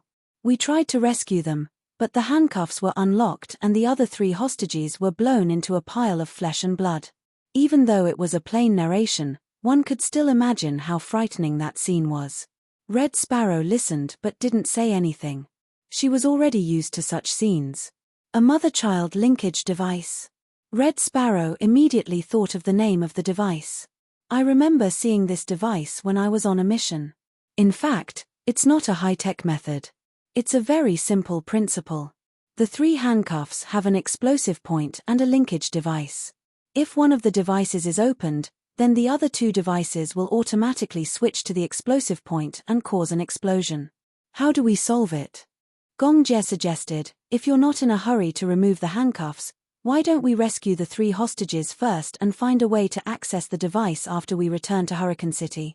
Hearing this, the vermilion bird fell into silence. She turned around, crossed her arms, and said solemnly, so far, I've never seen this kind of explosive device that can be neutralized. What do you mean? Chapter 4432. In other words, once these handcuffs are put on, they can't be unlocked. In other words, once the Sacred Hall sect handcuffs them, no matter if it's us or them, we won't be able to unlock the device. Gong Jie was furious. In other words, from the beginning, the Sacred Hall sect wanted to kill them? You can say that. The Sacred Hall sect never thought of letting the hostages leave alive. Gong Jie frowned. It seemed that this matter was much more difficult than he had imagined. Then, what about this? Red Sparrow said. First, unlock the handcuffs and bring Hurricane back. There are so many people in Hurricane, can't they figure out a way to unlock it? When the time comes, as long as they figure out a way to unlock the handcuffs, it won't be too late to unlock them. In short, the most important thing is to get the hostages out of here safely. That's true, but... Red Sparrow was finally impatient. But what? Do you think that such a big hurricane can't even unlock a simple linkage device? No, the man was obviously in awe of Red Sparrow. He said in a trembling voice, when the linkage device is activated, it will start a countdown. This kind of linkage device has a time limit. Usually, it lasts for 7 days. If the handcuffs are not unlocked after 7 days, the linkage device will automatically explode, so. Red Sparrow was completely stunned. She was also shocked by the cruelty and viciousness of the Sacred Hall sect. However, she had seen such things many times, so she was not surprised. Gong Jie's face was extremely gloomy. He had already guessed that the Sacred Hall sect was so arrogant and their way of doing things was quite extreme. When it came to dealing with hostages, they were inhumane. They didn't care about the hostages' lives. They only used them as bargaining chips. And they were so arrogant because of the value of these hostages. However, even if they knew that their rescue operation might be classified as useless, they would still try their best to save the hostages. Red Sparrow was also confused. I don't understand. They are so extreme. Aren't they afraid that we will give up on the hostages?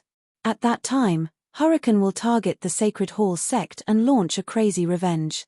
Are they really not afraid of Hurricane? Ha! Evil sect. Who are the cults? Gongjie said, the cults believe in God, but these fake Christians believe that God has been silently protecting them. They think that after they die, they can become gods and become immortal. Do you think they have any sense of reason? Since they are so loyal to God, why did they ask Hurricane to provide so many munitions? Because Bishop Jim is a pretty smart, sober man. He was taking advantage of the sincerity of the cultists to amass a huge fortune. Over the years, how many families had the Sacred Hall embezzled? Jim knew the truth of the world very well, but he used such nonsense to brainwash his followers and seize their property. Those believers are all poor people who have been deceived by him. A pitiful person must have a hateful side. No matter what, we have to rescue the 3 hostages first. Chapter 44-33. Yeah, I'll negotiate with Jim when the time comes. You're going to do it yourself? Vermilion Bird was a little worried. Young Master Jie, I think it's better if you don't do it yourself. Jim is a sly old fox. Who knows what kind of trap he has set for you? What a bunch of good-for-nothings. Who are those people around him? I heard that Jim spent a lot of money to hire a team of 100 mercenaries from Europe. However, these mercenaries have varying strengths and aren't a threat to me at all. Vermilion Bird was still a little worried. That's true, but in any case, don't underestimate the enemy. Don't worry. I know what I'm doing. Vermilion Bird and Gongjie went their separate ways. To rescue the hostages, they didn't need to bring a large number of people. 3 groups of 5 were enough. The rest of the people were to follow Gongjie around the clock and be on standby. Gongjie released the news that they had arrived at the port with the goods and were waiting for Jim's reply. At night, Jim quickly set a time and place. San Jose Sports Center. San Jose Sports Center used to be the largest training ground in East Africa. It used to be the venue for military drills and reviews. It was also the venue for international sports events. Ironically, the training ground that used to impart the spirit of peace was now surrounded by constant crossfire, and many civilians were killed or injured. The 5 rings that symbolized peace were still hanging at the top of the training ground. Gongjie brought his men to the sports center. The sky gradually darkened. They had agreed on a time, but Jim still didn't show up even after a long time had passed. Perhaps his men had already arrived, but seeing that Gongjie had brought his men here, he secretly investigated the situation. He was obviously worried that Gongjie had brought a few thousand men with him. Jim, this old fox, was still rather afraid of death. Gongjie turned around and said to the team of mercenaries responsible for his safety, "Go somewhere else. Don't stand here." "But, young Master Jie," Officer Vermilion Bird said, "Officer Vermilion Bird isn't here now. Besides, I'm the chief commander. You just have to listen to my orders." "But, didn't you arrange for snipers?" Gongjie lowered his voice and asked, "Are the snipers on standby?" "It's on standby. I'm worried that Jim's side has also sent a sniper." "Where is the scout?" "Have him patrol the surroundings. Once he finds a sniper, kill him on the spot." "Yes, I understand." Gongjie had arranged snipers around the training ground in advance. If Jim's side tried to harm him, they would kill him in advance. At the same time, the mercenaries would cover his safe escape. However, this was just in case. As expected, Jim did not dare to touch him. The mercenaries looked at each other and chose to listen to Gongjie's orders, retreating to different places. It was just as Gongjie had expected. Before long, Jim appeared with his men. Gongjie sneered. This Jim was indeed a cunning old fox. He had been here for a long time, but when he saw such a big lineup, he felt afraid and didn't show up. A man walked over from afar, followed by a few strong bodyguards. Although they were dressed simply, Gongjie knew that these were mercenaries disguised as evil sect members who were responsible for Jim's safety. Jim was dressed in a grey suit and leather shoes. He had a head of black hair and a deep outline. He was a typical white European. Chapter 44-34. "You are the chief commander of Hurricane, Gongjie?" Jim came up and greeted him. Gongjie was too lazy to talk nonsense with him.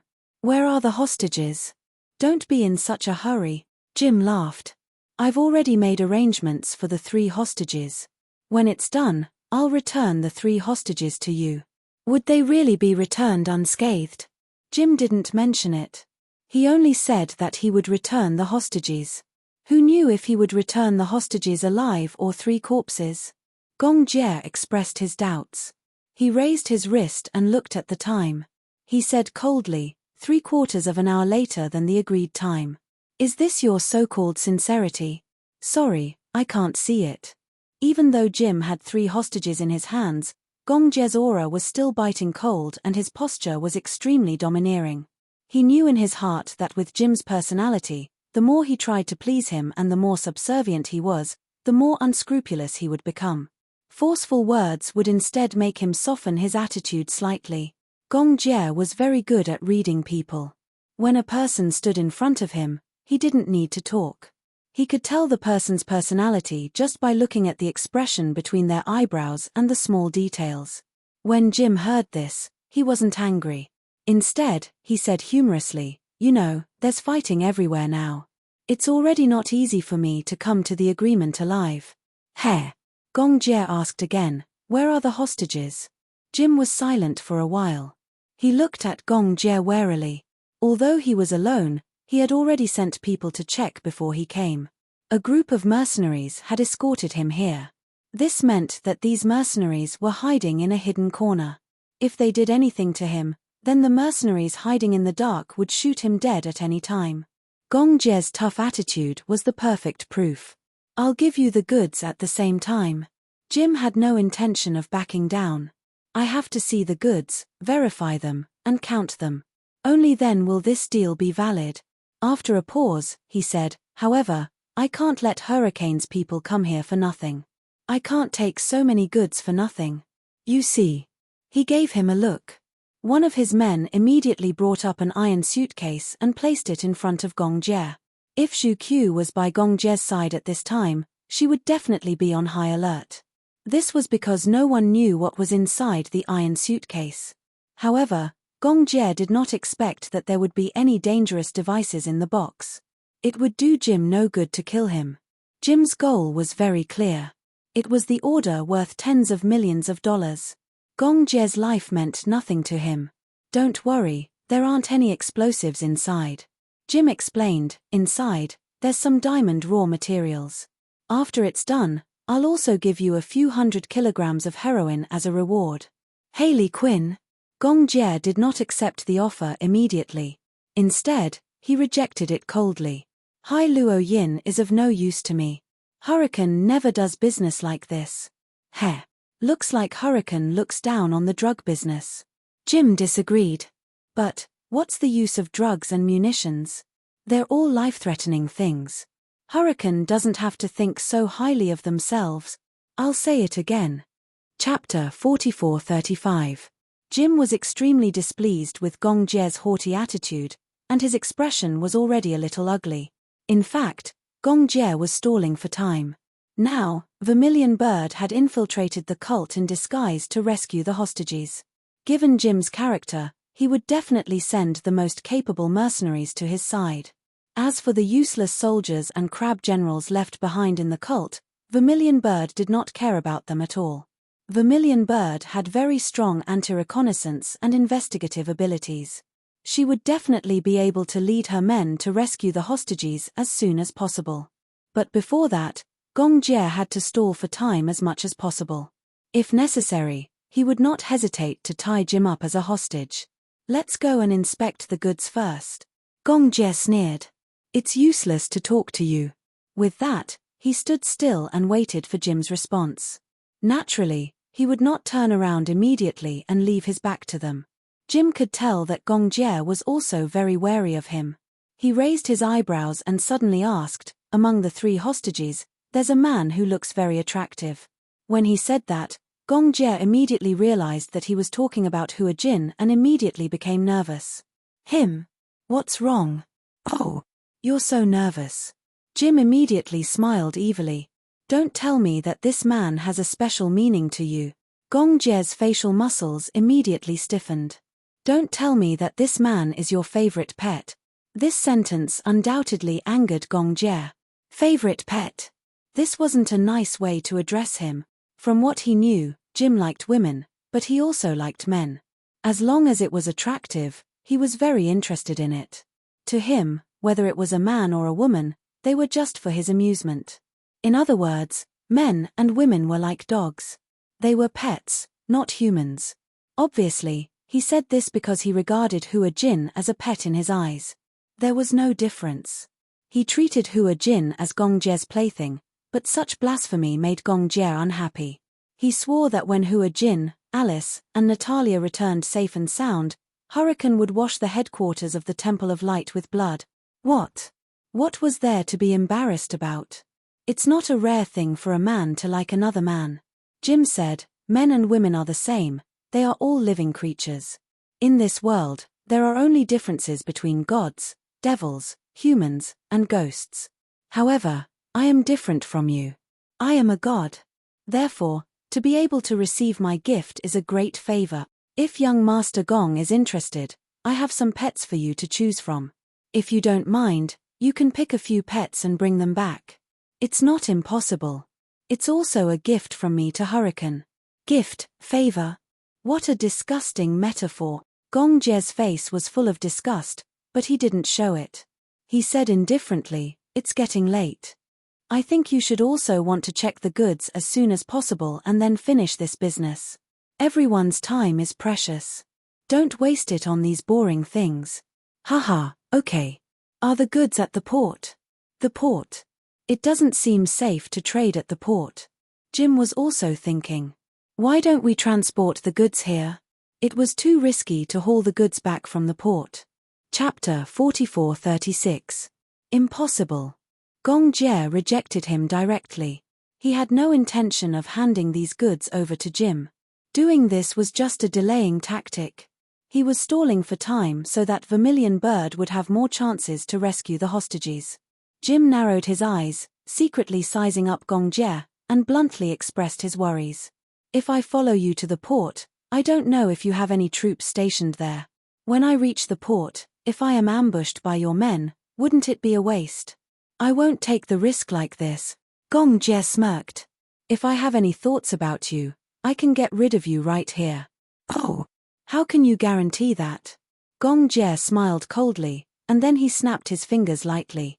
The next second, the mercenary standing closest to Jim was shot in the head by a sniper in the distance. The whistling bullet instantly penetrated the mercenary's head, and the warm blood splashed on Jim's body. The corner of his mouth that had not yet cooled down was stained with a trace of blood at the same time. Jim suddenly froze. Gong Jie raised his eyebrows. Is this enough to prove it? The mercenaries beside Jim reacted quickly, and almost at the same time, they pointed their guns at Gong Jie. Gong Jie had both hands in his trouser pockets, and in the face of the other party's hostile aura, he appeared indifferent. He did not think that Jim would dare to let these mercenaries shoot. And the more calm Gong Jie was, the more restless Jim became. He waved his hand and roared, "Damn it! Put down your guns. Do you want to kill me?" If they fired at Gong Jie, before Gong Jie fell, he would have been shot dead by the sniper in the distance. Jim was scared to death. Gong Jie glanced at him disdainfully. Do you really think that I came here for the 3 hostages? Jim, if you don't even have the attitude to personally inspect the goods at the port, not to mention you, even these mercenaries beside you won't be able to live for long. His tone was unyielding. However, being tough also required the ability to be tough. Jim knew very well that Gong Jie had the right to be tough. However, he was also certain that Gong Jie would not kill him so easily. He already knew this before he rushed over. This time, what awaited him was not a deal, but a game between the two sides. Jim also vaguely realized that perhaps the Gong Jie was stalling for time. At this moment, he might have already sent out troops to search for the 3 hostages. However, he was also very sure that the lives of the 3 hostages were in his hands. This was also the last bargaining chip in his hand. Gong Jie, I can go with you to the port, but I'm warning you, you better not play any tricks. Otherwise, if anything happens to me, those 3 hostages will definitely not be alive. Gong Jie had sent out Vermilion Bird. Even if he managed to find the hostages, he had to break through the encirclement of the heretics. If he managed to kill his way out, then Gong Jie would become a wanted criminal by the peacekeeping forces. Although they were members of an evil sect, they did not have the right to be shot to death. Gong Jie's expression was very ugly. He only prayed in his heart that Vermilion Bird could find the 3 hostages as soon as possible. Lead the way to the port. Jim took a step back. Chapter 44:37. Vermilion Bird's voice could be heard clearly through Gong Jie's earpiece. Young Master Jie, we've found Natalia. Gong Jie secretly heaved a sigh of relief when he heard that. However, he didn't show it, and he didn't dare to let his guard down. When they arrived at the harbor, the cargo ship immediately brought down a ladder. Gong Jie turned around and said to Jim, "The ship is full of firearms. For safety reasons, all of you should unload your guns and board the ship." "Unload our guns?" Jim finally couldn't take it anymore. "Heh, Gong Jie, you can't be thinking of kidnapping us as hostages, right?" Gong Jie narrowed his eyes and said coldly, "The ship is full of my men. There are also Hurricane's assault troops stationed at the harbor. Even if you don't unload your guns, you won't be able to resist once you're here." After a pause, he smirked coldly. "Oh, I seem to have forgotten. From the moment you angered Hurricane, the Sacred Hall sect was already at the end of their rope." Jim's face was slightly embarrassed. The muscles on his face twitched slightly. Thus, he turned around and waved his hand lightly. The dozens of mercenaries looked at each other, somewhat unwilling. They were mercenaries who risked their lives. They couldn't go against their employer's orders. But, if they had to gamble their lives for a few $100,000, and it was a meaningless gamble, they were unwilling. In their eyes, their lives were more important than benefits. The most outstanding and most useless mercenary organization in the world was Mercenary Paradise, which belonged to Hurricane Group. The mercenaries who came from Mercenary Paradise were all veterans who had fought in various battlefields all over the world. Some of them were even young mercenaries who had undergone high-intensity training since they were young. They were loyal to Hurricane and wouldn't hesitate to risk their lives for it. Hurricane's benefits were far more important than their lives. Not every mercenary was willing to risk their lives for their employer, especially when it was obvious that it was dangerous. As mercenaries, they couldn't unload their guns in front of their enemies. Unloading their guns was like a tiger that had lost its claws and teeth, becoming a weak beast. "Sorry, employer, we can't unload our guns." The mercenaries took a step back. In the night, everyone's face was filled with resistance. Jim looked around and said fiercely, "I've paid you guys. You have to protect me. There's a clause in the agreement. If it's an unnecessary risk, we can refuse to carry it out." Jim was fuming. At that moment, he had become a trapped beast in Hurricane's hands. He turned around and looked at Hurricane with a pale face. For some reason, he suddenly sneered and raised his hands. "Instead of letting my mercenaries unload their guns, why don't you just tie me up? How about that?" "What?" The man was a little surprised. "I don't think Hurricane came here with any sincerity at all. This matter." "Sect leader?" Upon hearing this, Gong Jie realized that things were developing in an unpredictable direction. Sneering, Jim casually picked up the satellite phone and dialed a number.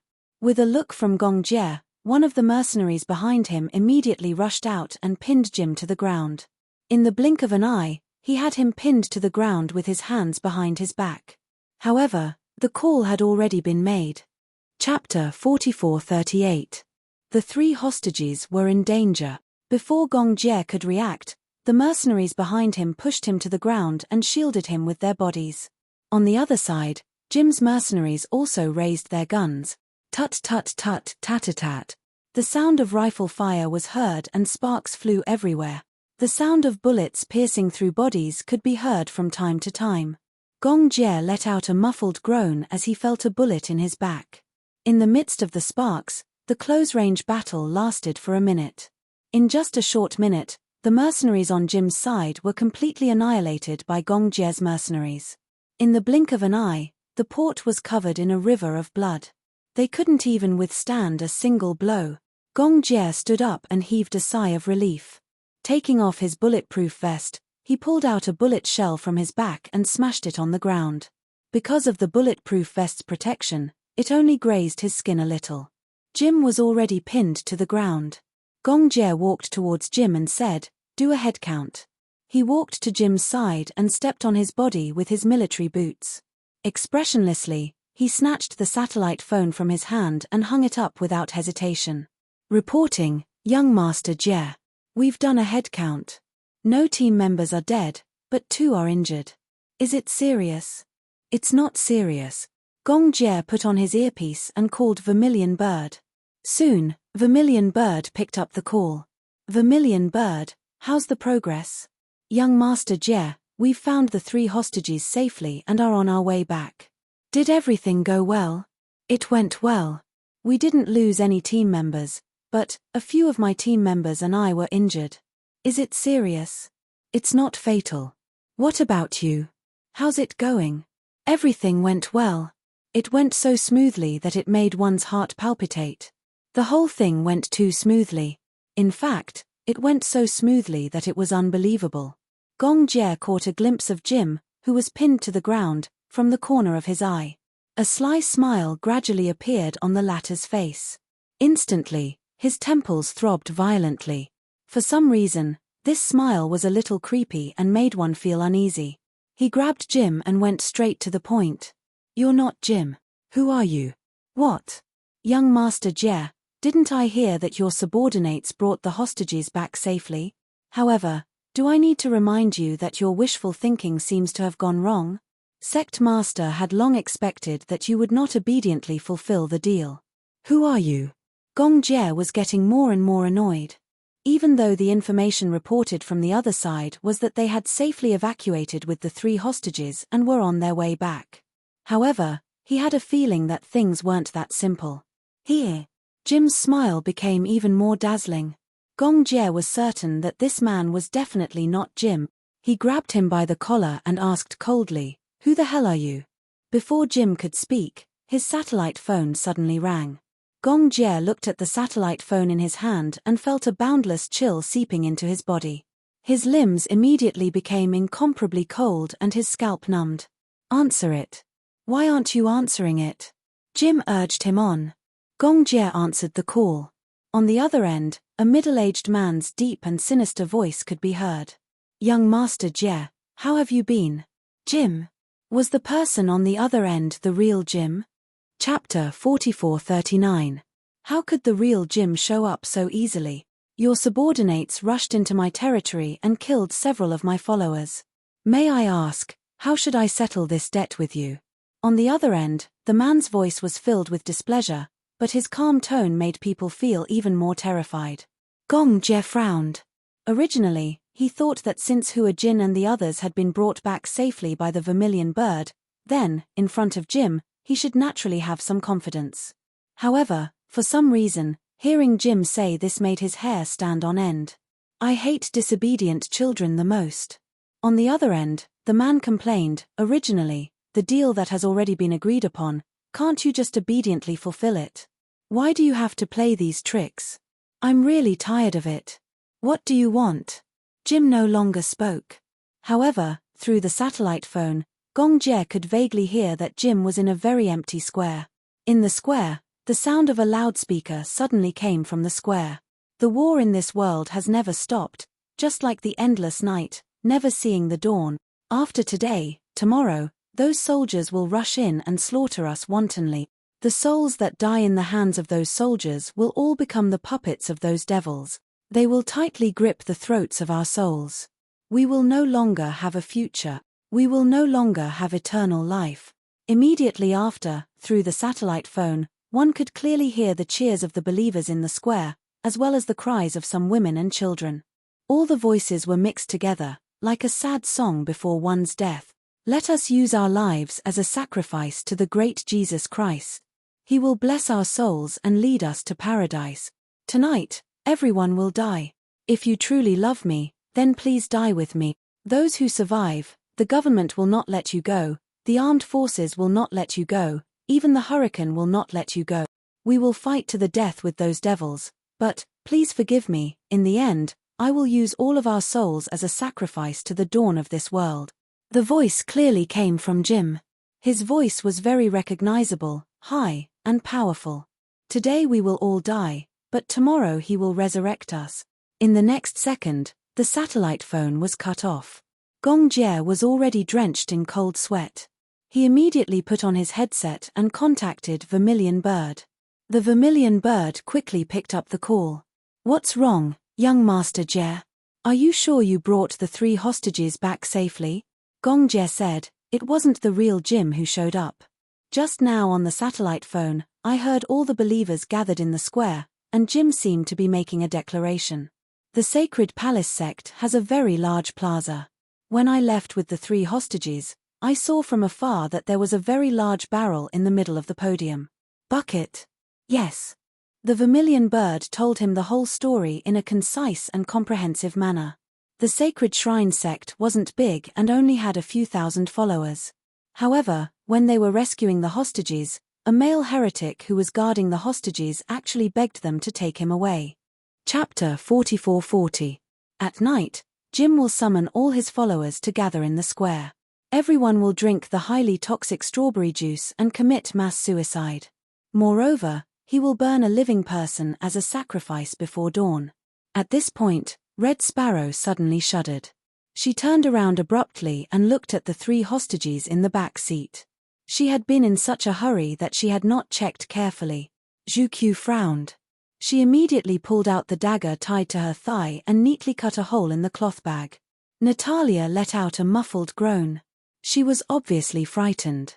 Beside him, Alice was visibly trembling as well. The third one, on the other hand, was apparently very calm. Red Sparrow cut open the cloth bag on his head and saw an unfamiliar face. He had dark skin and a chiseled face. He was a typical East African. Where's Hua Jin? Red Sparrow exclaimed. Gong Jie suddenly became nervous. What's going on? Hua Jin is not here. What? Oh no. This is a human bomb. Get out of the car. Get out of the car. It was a mess on the other end. When Red Sparrow cut open the cloth bag, she also heard the countdown of the time bomb on his body. She immediately ordered the driver to stop the car and open the door. She carried Natalia in one hand and Alice in the other. Before the car came to a stop, she jumped out of the car recklessly.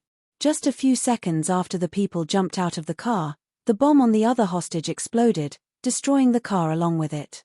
The powerful explosion shattered the radio system. BZZT, Gong Jie heard a shrill sound coming from his earpiece. He immediately took it off and turned his head to look at the fake Jim beside him. He grabbed the man's collar and asked fiercely, "Where is the other hostage? Speak." "Ha, just kill me. Anyway, I won't say anything even if I die." When Gong Jie heard this, the corners of his mouth curled into a cruel smile. "Is that so?" He grabbed the defense master that was buckled around his waist, squatted down, and put the blade against his cheek. "You're not going to tell me?" The man glanced sideways at the blade that was pressed against his skin. With Gong Jie's pressure on his wrist, the sharp blade quickly cut open a wound on his skin. It was not that there was no fear in his heart. He was not afraid of death, but he was instinctively afraid of something more painful than death. "Are you going to tell me or not?" Gong Jie grabbed him by the throat. "Speak." The man didn't say anything for a long time. He gritted his teeth and closed his eyes, as if waiting for death to come. However, how could Gong Jie let him have his way so easily? He was determined to get information out of him, but since the man was so tight-lipped, it wasn't like he didn't have any tricks up his sleeve. Gong Jie flipped his hand and used the tip of the knife to ruthlessly pierce the skin on his face. Furthermore, he forcefully gouged out a bloody wound. He knew best how to inflict the most pain on others without causing them to die from excessive blood loss and severe injuries. His subordinates had experienced the cruelest torture in the world. Therefore, he knew how to inflict pain on others without causing them to die. "It's okay if you don't say anything. However, I won't kill you right away."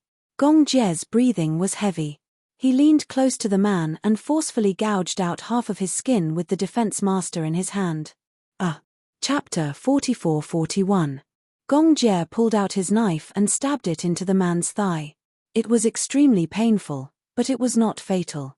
Gong Jie questioned sternly, "Are you going to talk or not?"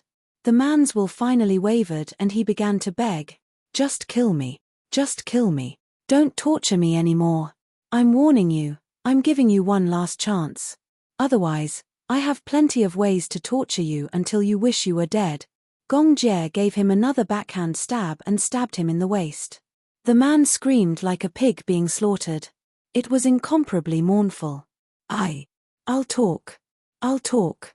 The man trembled all over and said with difficulty, "The cult leader is very kind and righteous.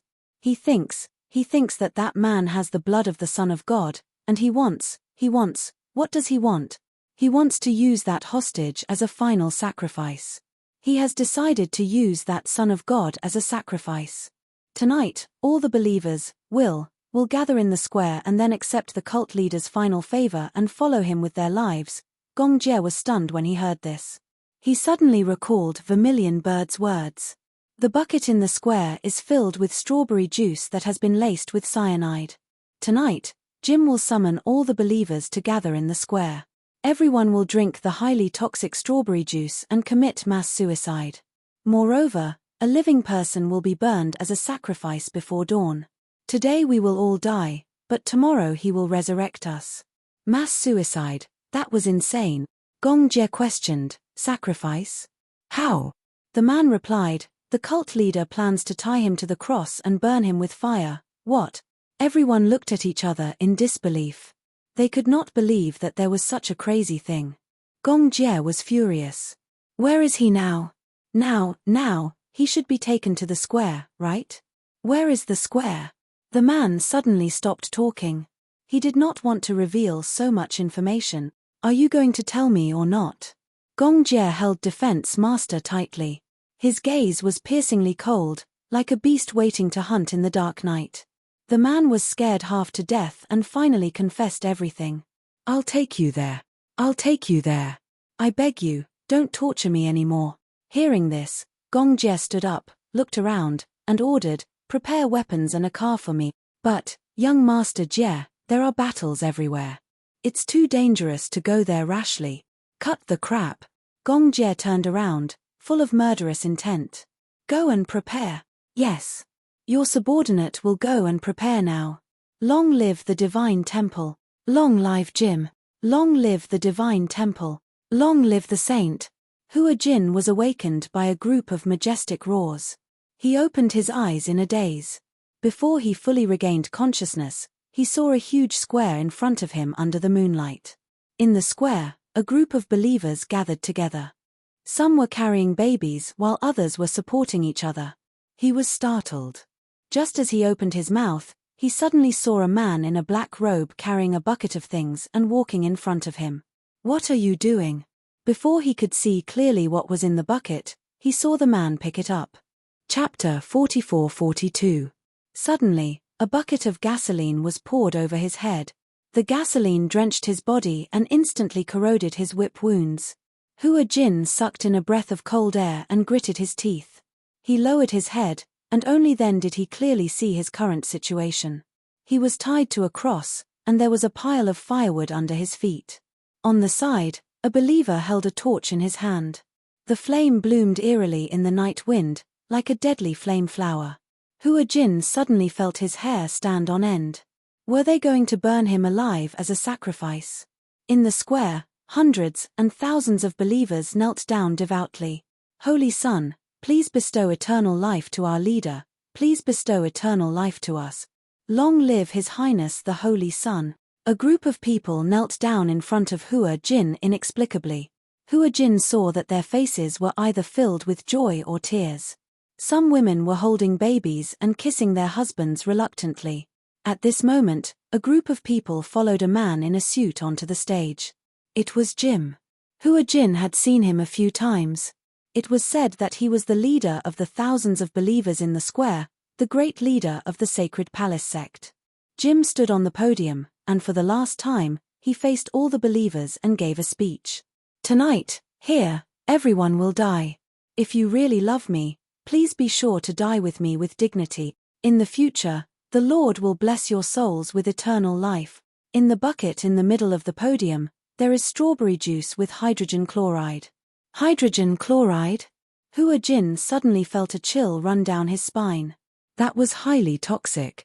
Even a small amount of hydrogen chloride was enough to kill. Moreover, death would be quick. Although it would be less painful, but, were these people crazy? Were they trying to stage a mass suicide? Hua Jin was puzzled. He knew too little about this world. He did not understand why these crazy people would choose to commit mass suicide when they were living well. Great leader, please allow me to make a request, okay? At this moment, a woman suddenly stood out from the square. She wore a headscarf and walked to Jim with tears streaming down her face. She first knelt down and kowtowed devoutly. Then, she drew a cross on her chest. Sect Master, I have a child. She turned around, and immediately, a man stood up. He looked like her husband, and he was holding a baby in his arms. The baby was no more than 10 months old. The woman's face was full of grief. Great leader Jim, the children are innocent and holy. They don't need to go through this ceremony. Can he not participate in this ceremony? Cut the crap. Jim didn't say anything, but the bodyguard beside him cursed on the spot. How dare you disobey the sect leader's orders? The bodyguard immediately jumped off the stage and reached out to snatch the baby from the man's arms. The woman cried and threw herself at them, begging, please, let this child go. He's innocent, please don't be so cruel, okay? You better do it yourself. Otherwise, I'll beat you to death, you bitch. Then, choke him to death along with this filthy child. The other believers began to jeer. Unclean. Dirty. They're insulting the Sacred Palace sect. Sect Master, please kill them. That child is unclean and will bring misfortune to the Sacred Palace sect. Kill them. Kill them. Chapter 44-43. Hua Jin's heart was filled with sorrow. How pitiful were these believers to believe in an evil cult to such an extent that they wouldn't even let off an innocent child. The child was still so young that he didn't even understand what was happening. His pair of helpless eyes kept looking around, frightened by the shrill screams of the people around him. These believers looked so contradictory. They were afraid of death, but they also looked forward to it. It was as if death would really bring them eternal life. It was as if their souls would be purified because of it. What exactly did this damned Sacred Palace sect brainwash them? You choose.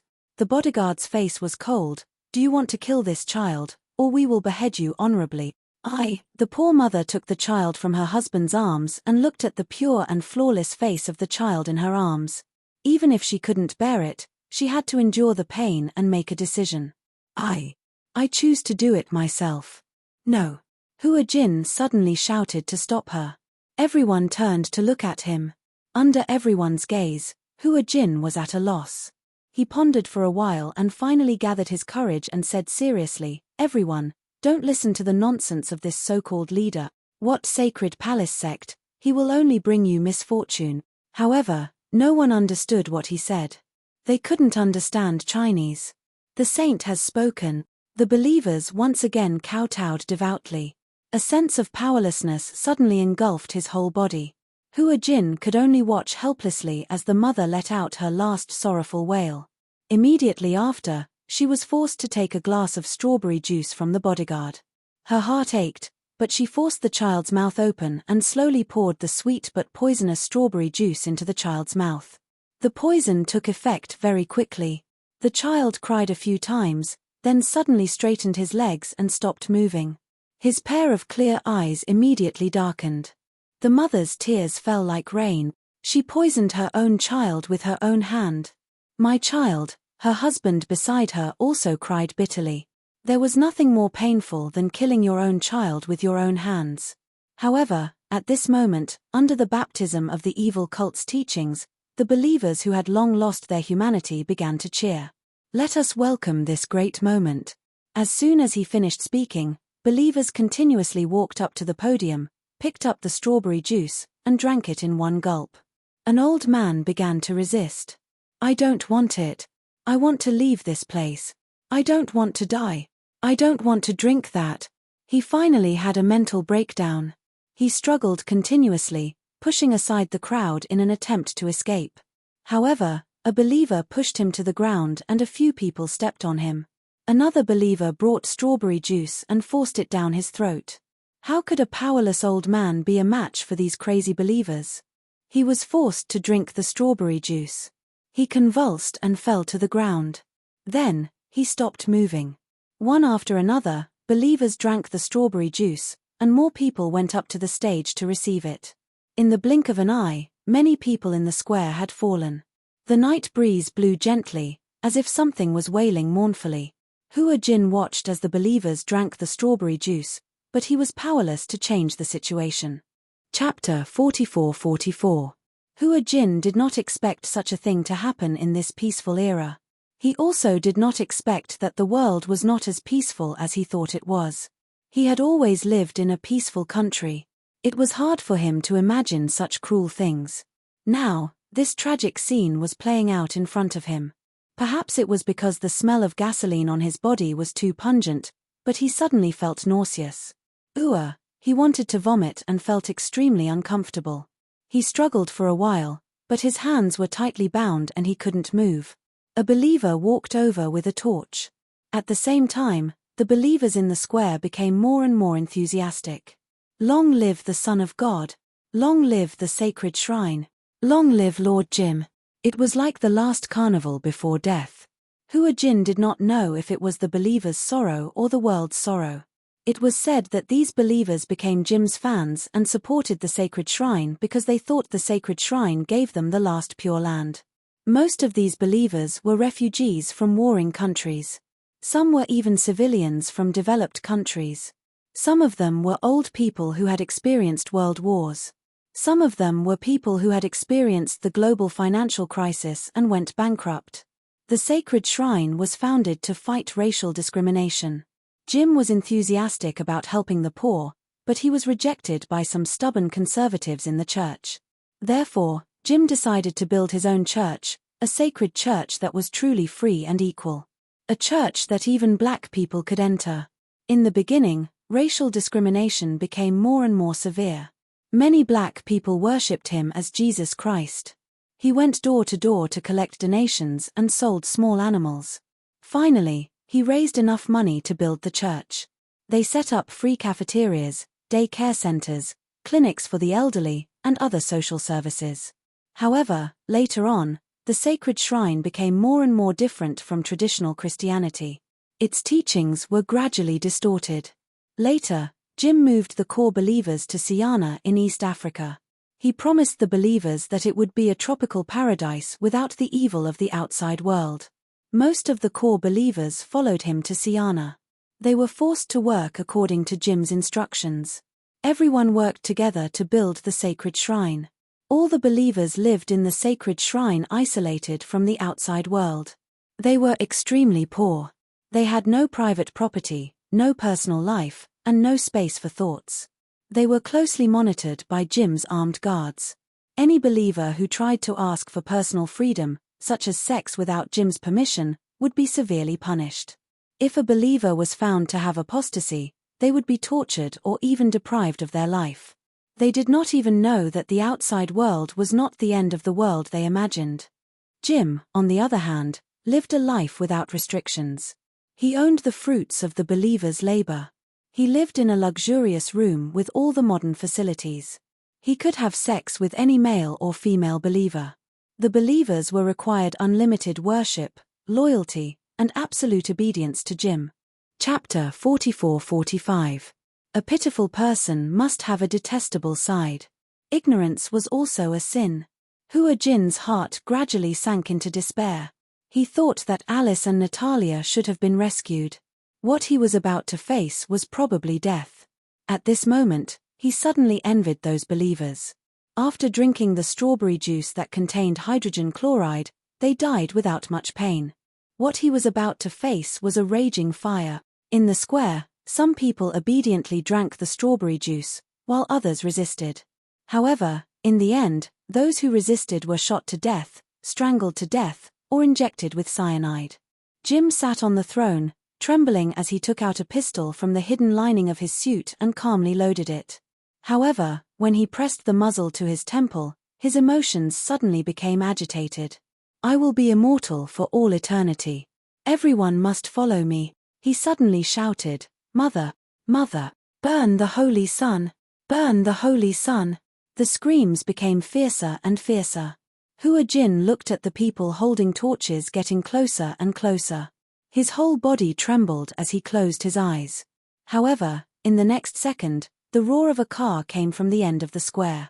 Immediately after, when the believer raised his hand and was about to throw the torch to the firewood at Hua Jin's feet, 2 thunderous gunshots echoed. One gunshot was Jim's suicide by swallowing a bullet. The other shot was fired from the end of the square. The bullet accurately pierced the believer's wrist. The torch fell to the ground and ignited the oil barrel at his feet. The fire immediately spread. The believer's body was instantly on fire. He screamed and panicked as he rushed to the crowd in the square. Ah, go away. This is the fire of sin. Go away. The square instantly went out of control. Hua Jin looked at this scene in a daze. He looked in the direction of the gunshots and saw an off-road vehicle breaking through the encirclement of the believers and speeding toward him. A soldier mounted a light machine gun on the sunroof of the car and fired at the armed forces that were swarming toward them. The car stopped below the stage.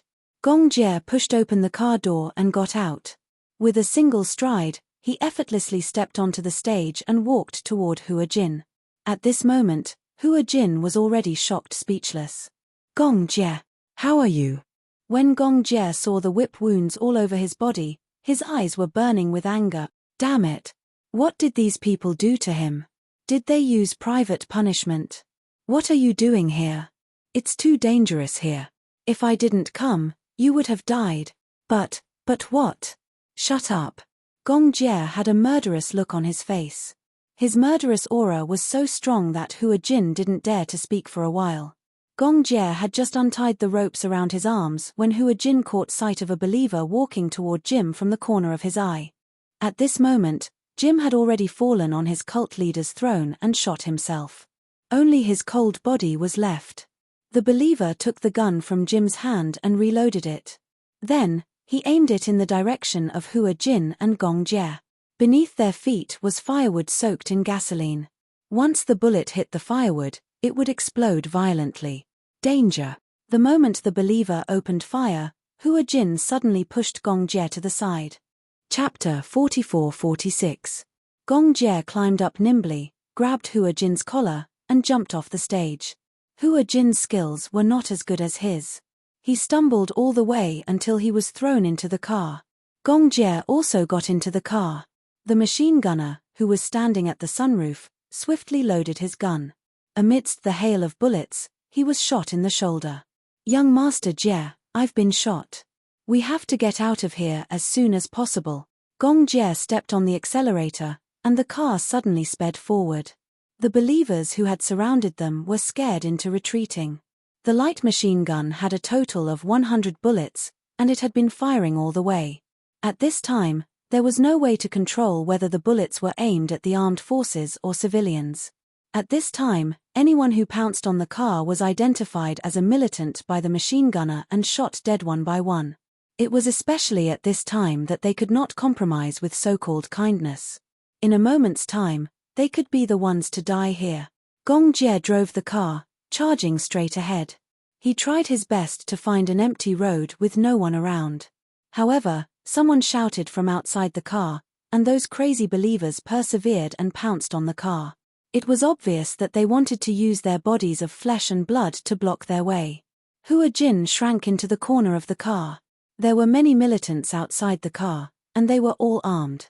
He could not help Gong Jie much, and he could only try his best to protect himself and avoid unnecessary harm. During this time, Hua Jin vaguely felt that the car had run over something. A corpse.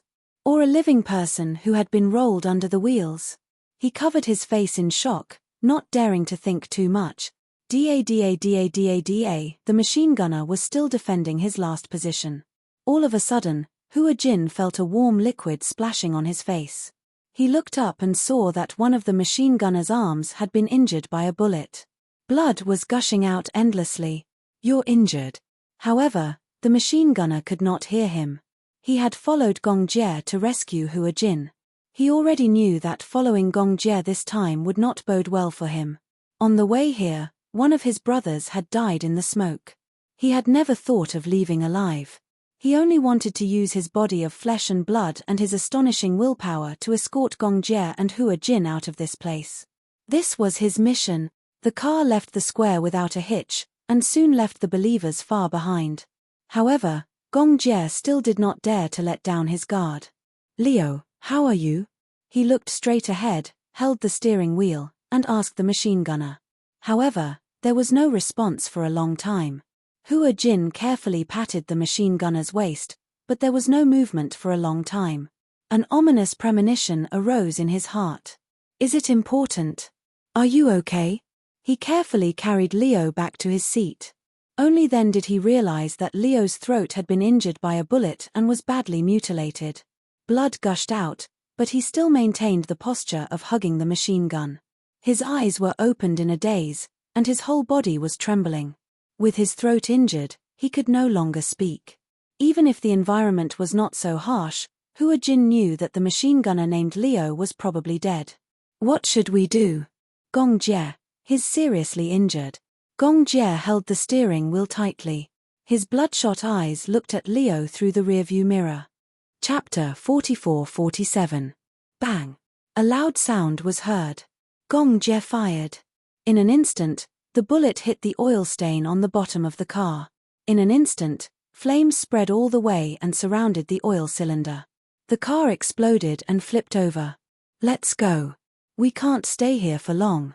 If the explosion alarms the nearby army, it won't be good if they rush over." Hua Jin said, "How do we go? Where are we going?"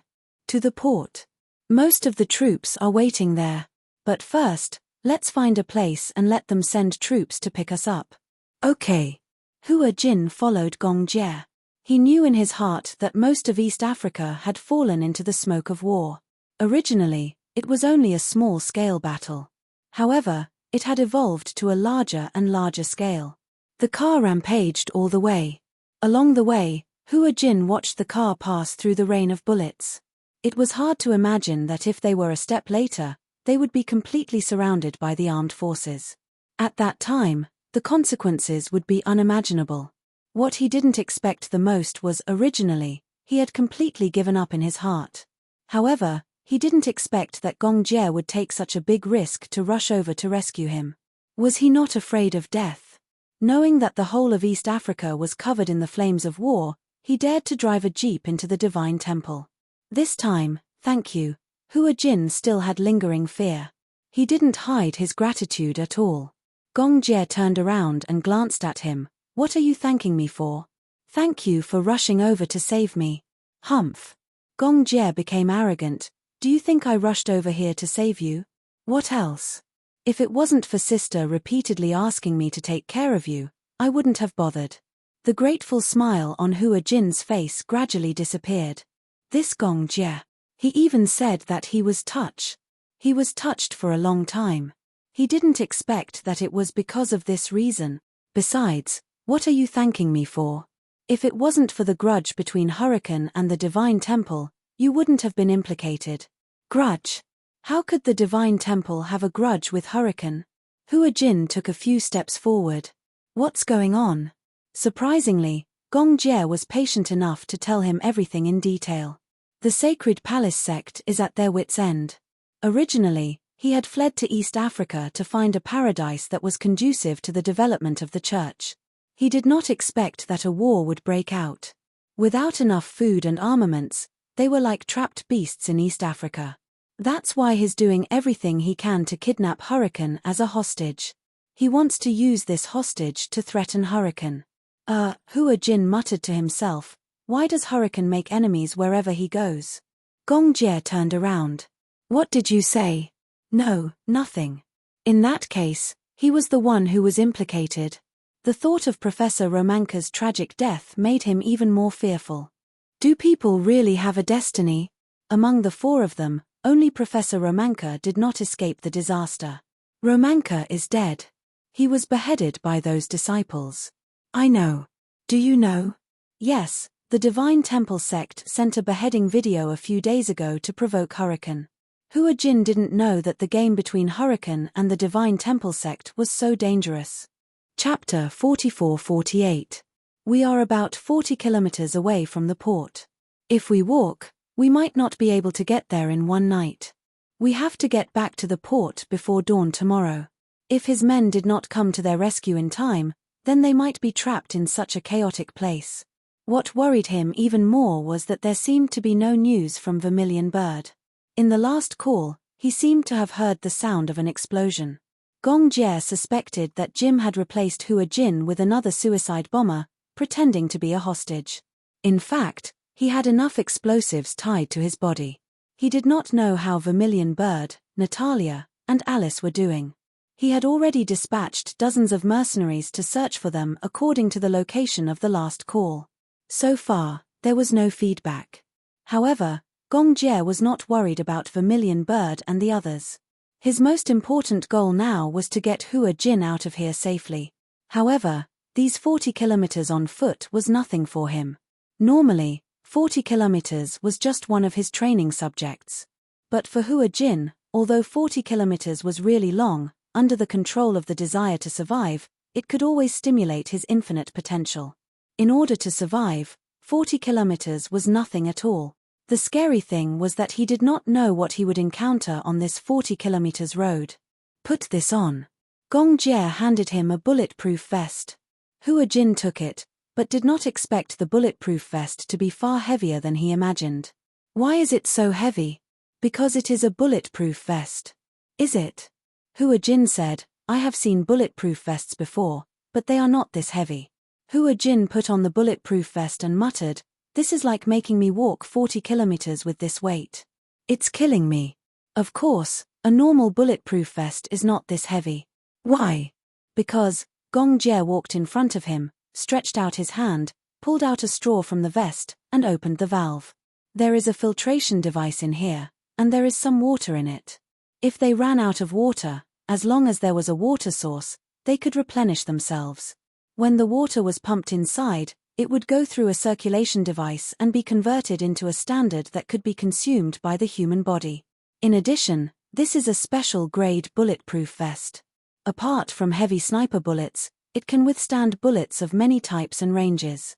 As he spoke, he put the bulletproof helmet on the man's head again. Hua Jin felt that this helmet was many times heavier than the heavy headwear on set. I feel like my whole body is heavy. He happened to be thirsty. Hua Jin took out a straw and greedily drank a few mouthfuls. Although it was filtered, the filtered water still had an inexplicable fishy smell. He frowned. Although it tasted bad, he still drank a few mouthfuls. He was too thirsty. It had been a few days since he drank such a refreshing mouthful of water. His lips were already extremely dry and cracked. Gong Jie looked at him and felt an inexplicable heartache. Oh, I think I drank so much, and there's not much left in there. There's no rush. I still have some in my clothes. Is this water enough for us to walk more than 40 kilometers? I don't know if there is any river in front. If there is, it won't be a problem to replenish it. The important thing is. Gulp. Chapter 44-49. Before he could finish his sentence, Gong Jie heard a wailing sound coming from Hua Jin's stomach. He looked at Hua Jin, and the latter suddenly became embarrassed.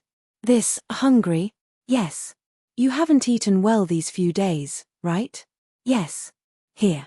Gong Jie took out a bag of dry food from his backpack. Hua Jin took it, but he was a little hesitant. What about you? Do you still have dry food? No more. This is compressed dry food. It should be able to replenish as much energy as possible. Then if I eat it, what about you? Gong Jie played it down. We'll take it one step at a time. I can hold on for a while, but if you can't hold on, I'll carry you and both of us will be finished. As he said that, he added, let's see if we can hunt some living creatures at night. Living creatures? Yes, for example, wild rabbits and wild deer. Roast them. Oh, you know how to hunt. Yes, this is the basic survival skill of the wild. Hua Jin followed Gong Jie's footsteps. He quietly ate the dry food, but his heart felt warm. Although Gong Jie didn't seem to be a very meticulous person, the more dangerous the situation was, the more his concern was the greatest encouragement and comfort to Hua Jin. At the same time, there was an indescribable sense of security. Although he was in a predicament, with his brother around, he had a feeling that no matter how great the danger was, it was nothing compared to his brother's presence. At night, Gong Jie found a mountain with a natural cave. The weather at night gradually turned cold. The wind was strong, and the cave was very warm. Hua Jin carried some firewood. Gong Jie used the flint that he carried with him to light the firewood and started a fire. "Stay here and warm yourself. Don't walk around. I'll be back soon." "Where are you going?" Gong Jie said, "To find something to eat." After saying that, he left the cave. Hua Jin obediently guarded the fire. Wrapped in his military coat, he gradually fell asleep. She woke up in a daze, but to her surprise, Gong Jie had already returned. At the same time, he smelled blood. Hua Jin curiously stood up and walked over, but Gong Jie heard his movements. "He's awake." "Yes." Hua Jin walked to his side and saw that he had caught a small deer. "Where did this deer come from?" Gong Jie said, "This deer broke away from the herd. I saw her at the bottom of a hill. She seemed to have broken her leg." "Ah, so pitiful. Well, if it wasn't for me, it might have been eaten clean by the wolves." When Hua Jin heard this, he didn't know whether to laugh or cry. "Even if you brought it back, wouldn't it be eaten clean by you? Being eaten by me is better than being eaten by wild wolves. Wild wolves might leave behind bones. If it was eaten by you, it might not even have a complete corpse." Gong Jie looked at him unhappily. "You seem to like arguing with me." "Ah, I'm bored anyway." Hua Jin sat down beside him.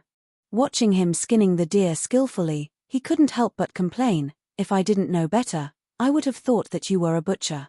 "Get lost. Don't be so fierce." Hua Jin felt wronged. "It's so boring. How can I relieve my boredom if I don't talk?" "You have the strength to talk." Gong Jie snorted. "I'm exhausted, so don't bother me." Chapter 4450. Venison was a delicacy in the world. Even without seasoning, the fresh and tender meat made him yearn for it. He gave the only dry food he had on him to Hua Jin. He was so hungry that his stomach was rumbling, and he still had to peel off the deer skin. God knew that he was almost drooling when he looked at the venison. Fortunately, his luck was good. Not long after leaving the cave, he heard a deer crying at the bottom of the hill. It was relatively smooth. 20 minutes later, Gong Jie put the venison on the fire and handcuffed it happily. Zili, the meat was on fire and made a beautiful sound. Gulp, Gong Jie licked his lips and his eyes widened. Hua Jin looked at the venison skewers on the rack, constantly rotating and handcuffing them evenly. He actually started to crave for it. "However, I heard that eating barbecue can easily cause cancer." Hua Jin suddenly came up with a philosophy of health. Gong Jie glanced at him meaningfully. "You don't have to eat it." "No, I want to eat it." "Didn't you say that barbecue can cause cancer? It will be fatal if you don't eat it." Hua Jin spat out another golden sentence. Gong Jie couldn't help but be amused by him. At such a critical moment, this clown could actually make him laugh. "However, this venison looks very small. Even if 2 people eat it, they shouldn't be able to finish it." "Don't worry, I'm so hungry now that I can swallow a cow." Hua Jin said silently. Usually, people who say that seem to be too hungry, but if they really eat it, their combat strength is not good. Gong Jie glanced at him coldly. Was this guy a bar spirit? Why was he always arguing with him? "Don't worry, my combat strength is stronger than yours." In short, when the time comes, the meat will be evenly divided into 2 portions. You eat 1 portion, and I'll eat the other. "Okay, I want the leg and breast of the deer." "What about me?" "The butt of the deer." Hua Jin, on purpose, he must be doing it on purpose. Gong Jie gestured with his eyes. "Look at the butt of this deer. It looks very fat and tender. I don't want to eat the butt of the deer." "If you don't want to eat it, then don't eat it." "On what basis?" "Based on, this deer was brought back by me." Hua Jin was not convinced. "You obviously stole it. What do you mean by steal? Isn't it considered stealing? You weren't the one who caught him. If you spout any more nonsense, I'll skin you and roast you. TSK, how could Hua Jin be threatened by him? He rolled his eyes. Perhaps, even he did not realize that he dared to roll his eyes at Gong Jie. Gong Jie pursed his lips and smiled, but he did not say anything. Instead, he continued to handcuff the venison leisurely. His technique was extremely skillful, and the handcuffs were very even. Hua Jin yawned. Half an hour later, the venison was finally cooked. Gong Jie took the venison and cut it into pieces with a dagger. Hua Jin picked up a piece and put it in his mouth. He tasted it. Oh, it's so light, but so tender. There's no seasoning, so of course it's light. Sigh, what a pity. If I sprinkled some cumin, it would be a delicacy in the world. At this juncture, he could not care so much. As long as he could fill his stomach, it was fine. Hua Jin ate with relish. Gong Jie did not really give him the butt of the deer. Instead, he shared the meat of the deer's leg and chest with him. Gong Jie was really hungry. When he ate, he was not as elegant as Hua Jin. He directly hugged a deer leg and gnawed on it. Hua Jin was really shocked by his table manners. He silently complained, "The way you eat really looks like the reincarnation of a hungry ghost." Chapter 44-51. After finishing off the remaining meat, Gong Jie and Hua Jin were both full. There were still some leftover meat dregs left. Gong Jie threw these into the fire. They had already eaten as much as possible. They couldn't finish the meat. After a night, the meat would also rot. If they continued to leave it, the fragrance would attract some stragglers or other wild beasts. To be safe. When Hua Jin was about to fall asleep, he vaguely felt someone put a jacket on him. He opened his eyes in a daze and saw Gong Jie walking out. Where are you going?" Hua Jin asked in a daze. "I'm going to get some firewood." "You sleep first." Gong Jie's calm tone made him feel inexplicably at ease. Hua Jin couldn't care less about sleepiness. He hadn't slept well for several days. Therefore, as soon as he closed his eyes, he fell asleep as if he had fainted. When Gong Jie came back with the firewood, Hua Jin was already sleeping soundly. He walked over and surrounded the fire with firewood. Then, he lay down beside Hua Jin. With a thud, Hua Jin's body tilted and his head rested on Gong Jie's shoulder. Gong Jie turned to look at him. His face was right in front of her. Even when he was asleep, he was very quiet and could even be said to be well behaved. A peaceful sleeping face, just like a little puppy. He actually described him as a little puppy. If Hua Jin was awake and could hear his inner thoughts, he would be so angry that he would bare his fangs and brandish his claws at him. It was unbelievable. Gong Jie breathed a sigh of relief. He never thought that he would risk his life for someone other than Yun Shusha. When he found out that Hua Jin had been kidnapped, he was almost instinctively anxious. Even before this incident, Gong Jie didn't know that this guy had already occupied such a deep-rooted position in his heart. This was probably the most impulsive thing he had ever done in his entire life. He had staked everything on a single throw, putting himself in such a dangerous situation without considering the consequences. However, the moment he saw Hua Jin, all the anxious voices in his heart and mind calmed down. Gong Jie exhaled deeply and closed his eyes. The two of them snuggled up to each other and fell asleep. Outside the cave, the wind was biting cold. From time to time, wild wolves smelled the fragrance of the venison and came over. However, it was fearful of the blazing flames. It shrank back and let out an unwilling howl. Unknowingly, it was already dawn. In a daze, Hua Jin was awakened once by the wolf's howl at dawn. When he opened his eyes, he felt something heavy on his thigh.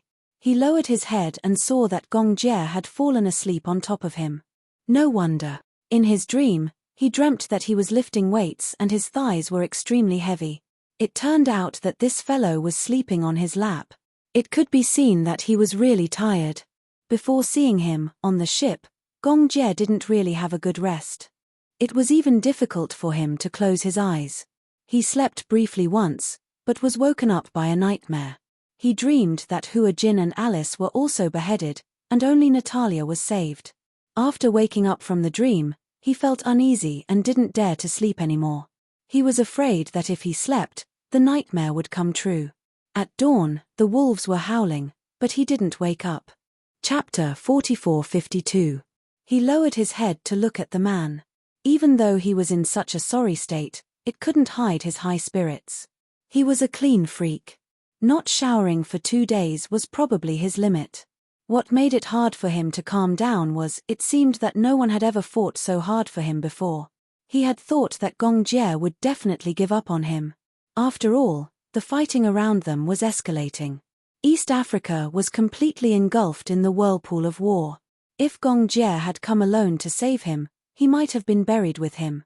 But he still came. It wasn't that she wasn't touched. Although the fuse of this incident was the dispute between the Hurricane Group and the Sacred Palace sect, he was also a victim, a fish in the moat that was implicated. But Gong Jie didn't have to save him. But he still came. This proud man had ended up in such a sorry state in order to save him. He was extremely shocked. Hua Jin carefully adjusted his position and protected Gong Jie's head. He closed his eyes and slept for a while. Vermilion Bird brought Alice and Natalia to the port. The car exploded. Although they had jumped out of the car in time, Alice was slightly injured because she was protecting Natalia. And because of the explosion at close range, Vermilion Bird's eardrum was perforated and bleeding. Luckily, Alice checked and found that it wasn't a big deal. The perforated eardrum wasn't serious. With proper treatment, it wouldn't affect her hearing. Vermilion Bird was proud of her eagle-like eyesight and excellent hearing.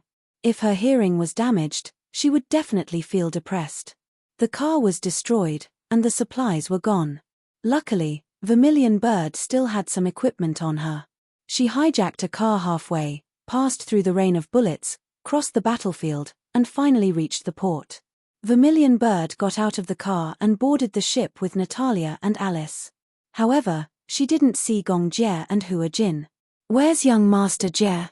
He hasn't returned." "He hasn't returned?" "Yeah, he went to save another hostage." "There's still no news." "No, he successfully rescued the hostages, but Reno and Ben were sacrificed." Reno, Vermilion Bird frowned when she heard this. Alice's heart sank when she heard this. Alice said, "Reno will be officially retiring soon." "How could this happen?" "It's not hard to imagine." Red Sparrow said solemnly, "Now, many areas in East Africa have fallen. Reno and Ben fought their way in and out. They must have suffered heavy losses. I heard that something happened last night. The people of the Divine Palace sect killed themselves." "What?" Vermilion Bird and Alice turned pale with fright. How could this be? Then, Natalia asked worriedly, "Where are the two of them? Have you left safely?" "According to the information I have, young Master Jie and Hua Jin have already left safely and are less than 40 kilometers away from the harbor. They are trying their best to get here. The war zone has fallen. Those martial artists threatened to blow up the port. If we don't leave now, we'll be in grave danger." "We can't leave," Alice said firmly. "Gong Jie and Hua Jin aren't here yet. We can't leave." "Of course we can't leave." Chapter 44:53. Vermilion Bird added, "Even if the port is bombed, we can't leave. If there's no other way, make an exception and let the headquarters send reinforcement.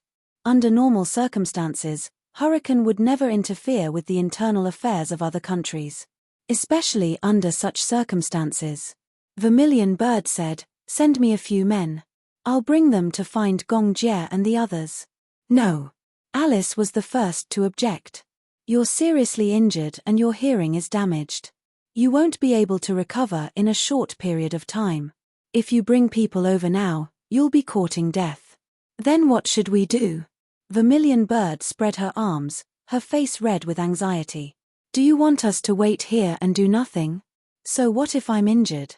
I can even give up my life to protect young Master Jie." "Don't add to the unnecessary losses," Alice said firmly. "Didn't they say that they have sent people to rescue them? If we're lucky, young Master Jie might be back soon. 40 kilometers isn't far." "It's not far." Vermilion Bird suddenly became agitated. "But do you know that all the main roads and transportation fortresses in East Africa have been bombed? The only places we can pass through are the forests and desert. What does this mean? We'll have to search the mountains and the plains to find two people.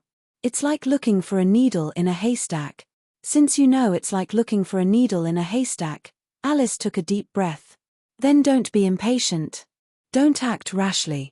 Act rashly? Vermilion Bird was agitated. Aren't you worried about young Master Jer? Alice's eyes flickered slightly. Vermilion Bird said, now that young Master Jer is in deep danger, you can still speak so casually about not acting rashly. Will it work if you go? Alice exhaled. On the contrary, I'm more worried about Gong Jer than you are. But, if you go there like this, will it definitely work? Why don't you wait a little longer? It won't be too late for you to go if there's really no news. Vermilion Bird bit her lip, her gaze cold. Officer Vermilion Bird, listen to Alice. Don't be so agitated. Young Master Jer also has the ability to protect himself. He also has outstanding experience. In a place like this, he definitely knows how to protect himself. Vermilion Bird was extremely angry. She walked to the railing and ruthlessly punched the railing. The sound of flesh hitting flesh was so clear. Vermilion Bird, I understand your feelings. Alice walked to her side with a complicated expression and gently patted her shoulder. I'm worried about Gong Jer, just like you. But look at how dangerous it was on our way here. You've lost so much of your stamina, and you're injured. If you go over, it'll be a meaningless sacrifice. Why don't you let someone else go? Besides, I've already said that I've already sent people to look for Gong Jer and Hua Jin. Don't worry. The Vermilion Bird lowered its head and closed its eyes, but did not speak. The bloodstains on her golden hair had already dried up. Together with her sweat, they stuck to her cheeks, making her look incomparably miserable. After a long while, she said gloomily, got it, so thirsty. Hua Jin followed behind Gong Jer without stopping for a moment. Besides the heat, there was also the physical exhaustion from the long journey. The water in his body was evaporating at an accelerated rate, and he wanted to drink water. However, the water stored in his bulletproof vest had already been emptied. Chapter 44-54. Come here. Huh. Hua Jin walked over in a daze. What are you doing? Gong Jer opened his bulletproof vest. Drink. That was because the bulletproof vest was worn on his body, and it was usually worn on his chest. If he was wearing the vest, he would be able to drink the water with a straw. The point was, this man was really F*King tall. There was a difference of 10 centimeters, and he was right at his chest. Drinking water and lying on his chest, it looked like he was drinking milk. However, he was really thirsty. Hua Jin asked politely, aren't you thirsty? Yes. Then, why don't you drink some first? Gong Jer raised an eyebrow but did not refuse. He took the straw and took a big gulp. Hua Jin looked at him anxiously. He felt that he was going to drain all the water in the bulletproof vest. Leave some for me. Hua Jin was anxious. I feel like I'm dying of thirst. Gong Jer passed the straw to him. Hua Jin walked over and tiptoed slightly. Just as he was about to suck on the straw, he suddenly remembered that Gong Jer had just drunk some water. The straw was stained with his. Was this considered kissing in disguise? Bah! Why did he think so much? Hua Jin closed his eyes and drank contentedly. After a few sips, the straw could not draw any more water. This guy, he wanted to drain all the water in one gulp. However, this gulp had somewhat alleviated the crisis. Hua Jin finally regained some energy. He looked around at the dense forest and felt a little hopeless. Is there a water source nearby? I'm looking for it. How? Hua Jin muttered, I don't have a map. I'm like a headless fly. Gong Jer suddenly stepped on the soil on the ground. Do you see the soil? Moist soil, ants, and earthworms. This means that there's a water source not far from here. Oh, that's amazing. Gong Jer continued, however, in some areas with high mineral content, perhaps the heavy metal content is too high. Drinking it directly is definitely not good for the body. Therefore, although this kind of water can be drunk directly, it must be precipitated and purified before drinking it. So, when you see a water source, Draw the water into your bulletproof vest to purify it first. Don't drink it in a hurry, or you'll die. If you drink too much, you'll have diarrhea and become dehydrated. When it came to surviving in the wild, the worst thing was diarrhea, which would increase the loss of water content. The two of them walked one after the other. Sure enough, not long after, Hua Jin vaguely heard the sound of trickling water. I hear the sound of water, Hua Jin said excitedly. There should be water nearby. Yes. Hua Jin followed the direction of the sound of the water and walked in front. Gong Jie couldn't help but stop him. Slow down. What if you fall? Only then did Hua Jin slow down. After walking for a few dozen meters, they finally saw a small stream. Gong Jie walked down and first checked the water quality. It was actually drinkable. He cupped the stream water and took a sip. It was slightly sweet. Wow. It's delicious. It was even better than mineral water. Hua Jin directly buried his head in the water, opened his mouth wide, and drank to his heart's content. Gong Jie drank more elegantly. He cupped the water and drank it sip by sip. Even if he was at the end of his rope, he still maintained his elegant posture. Chapter 44-55. Hua Jin imitated his actions. He took out the water pipe and slowly pumped out the water. As more and more water was pumped out, Hua Jin gradually felt that the bulletproof vest was getting heavier and heavier. Wow! It's so heavy. Gong Jie said, later, be careful when you walk. Don't step on the trap. Along the way, Gong Jie found a few traps used to hunt rabbits and deer. They were probably set up here by the locals. However, this kind of trap was the most old-fashioned kind. Generally, the more advanced traps would catch the prey without causing too much damage. In this way, most of the prey caught would be alive and the meat would be fresh and tender. However, this kind of old-fashioned trap would have infinite strength once it caught something. It was extremely difficult to break free. The prey would die from excessive blood loss. When that happened, the blood would coagulate, and the freshness of the meat would be affected. Got it. Hua Jin filled the bulletproof vest with water and screwed on the valve. After replenishing their supplies, the two of them continued on their journey. They carefully passed through the forest. There was a boundless plain without any shelter. Gong Jie became more and more nervous and cautious. According to experience, such a plain was a shortcut to the war zone. The combatants would use transport vehicles to continuously transport soldiers to the war zone. Therefore, someone would fill this place with landmines.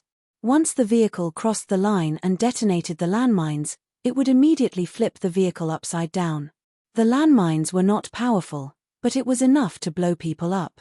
Gong Jie said, when you walk, look under your feet. If the soil under your feet is sparse, it means that there may be landmines buried. Try to stay as far away as possible.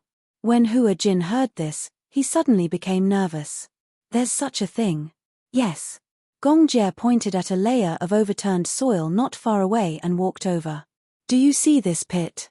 Hua Jin walked over and saw Gong Jie pulling out a fuse from the pit. This is a landmine that has been detonated. There are some bloodstains on the side. It seems that it has been stepped on. It's too scary. Hua Jin was still scared. I don't dare to walk. Gong Jie said, follow behind me. All right. Hua Jin stuck closely behind Gong Jie. Gong Jie said, do you have to stick so close? Didn't you tell me to stay close? But you don't have to stick to me, do you? Hua Jin took half a step back. Anyway, be careful. Gong Jie held the farmer's rifle and looked through the 4x scope, but he didn't see anyone crouching. They weren't wearing government or anti-government uniforms. No matter which side they encountered, it was extremely dangerous. It was fine that the war hadn't completely broken out. Once it fully erupts, it doesn't matter if you're an armed person or a civilian, as long as you're not in the same team, you'll be shot to death.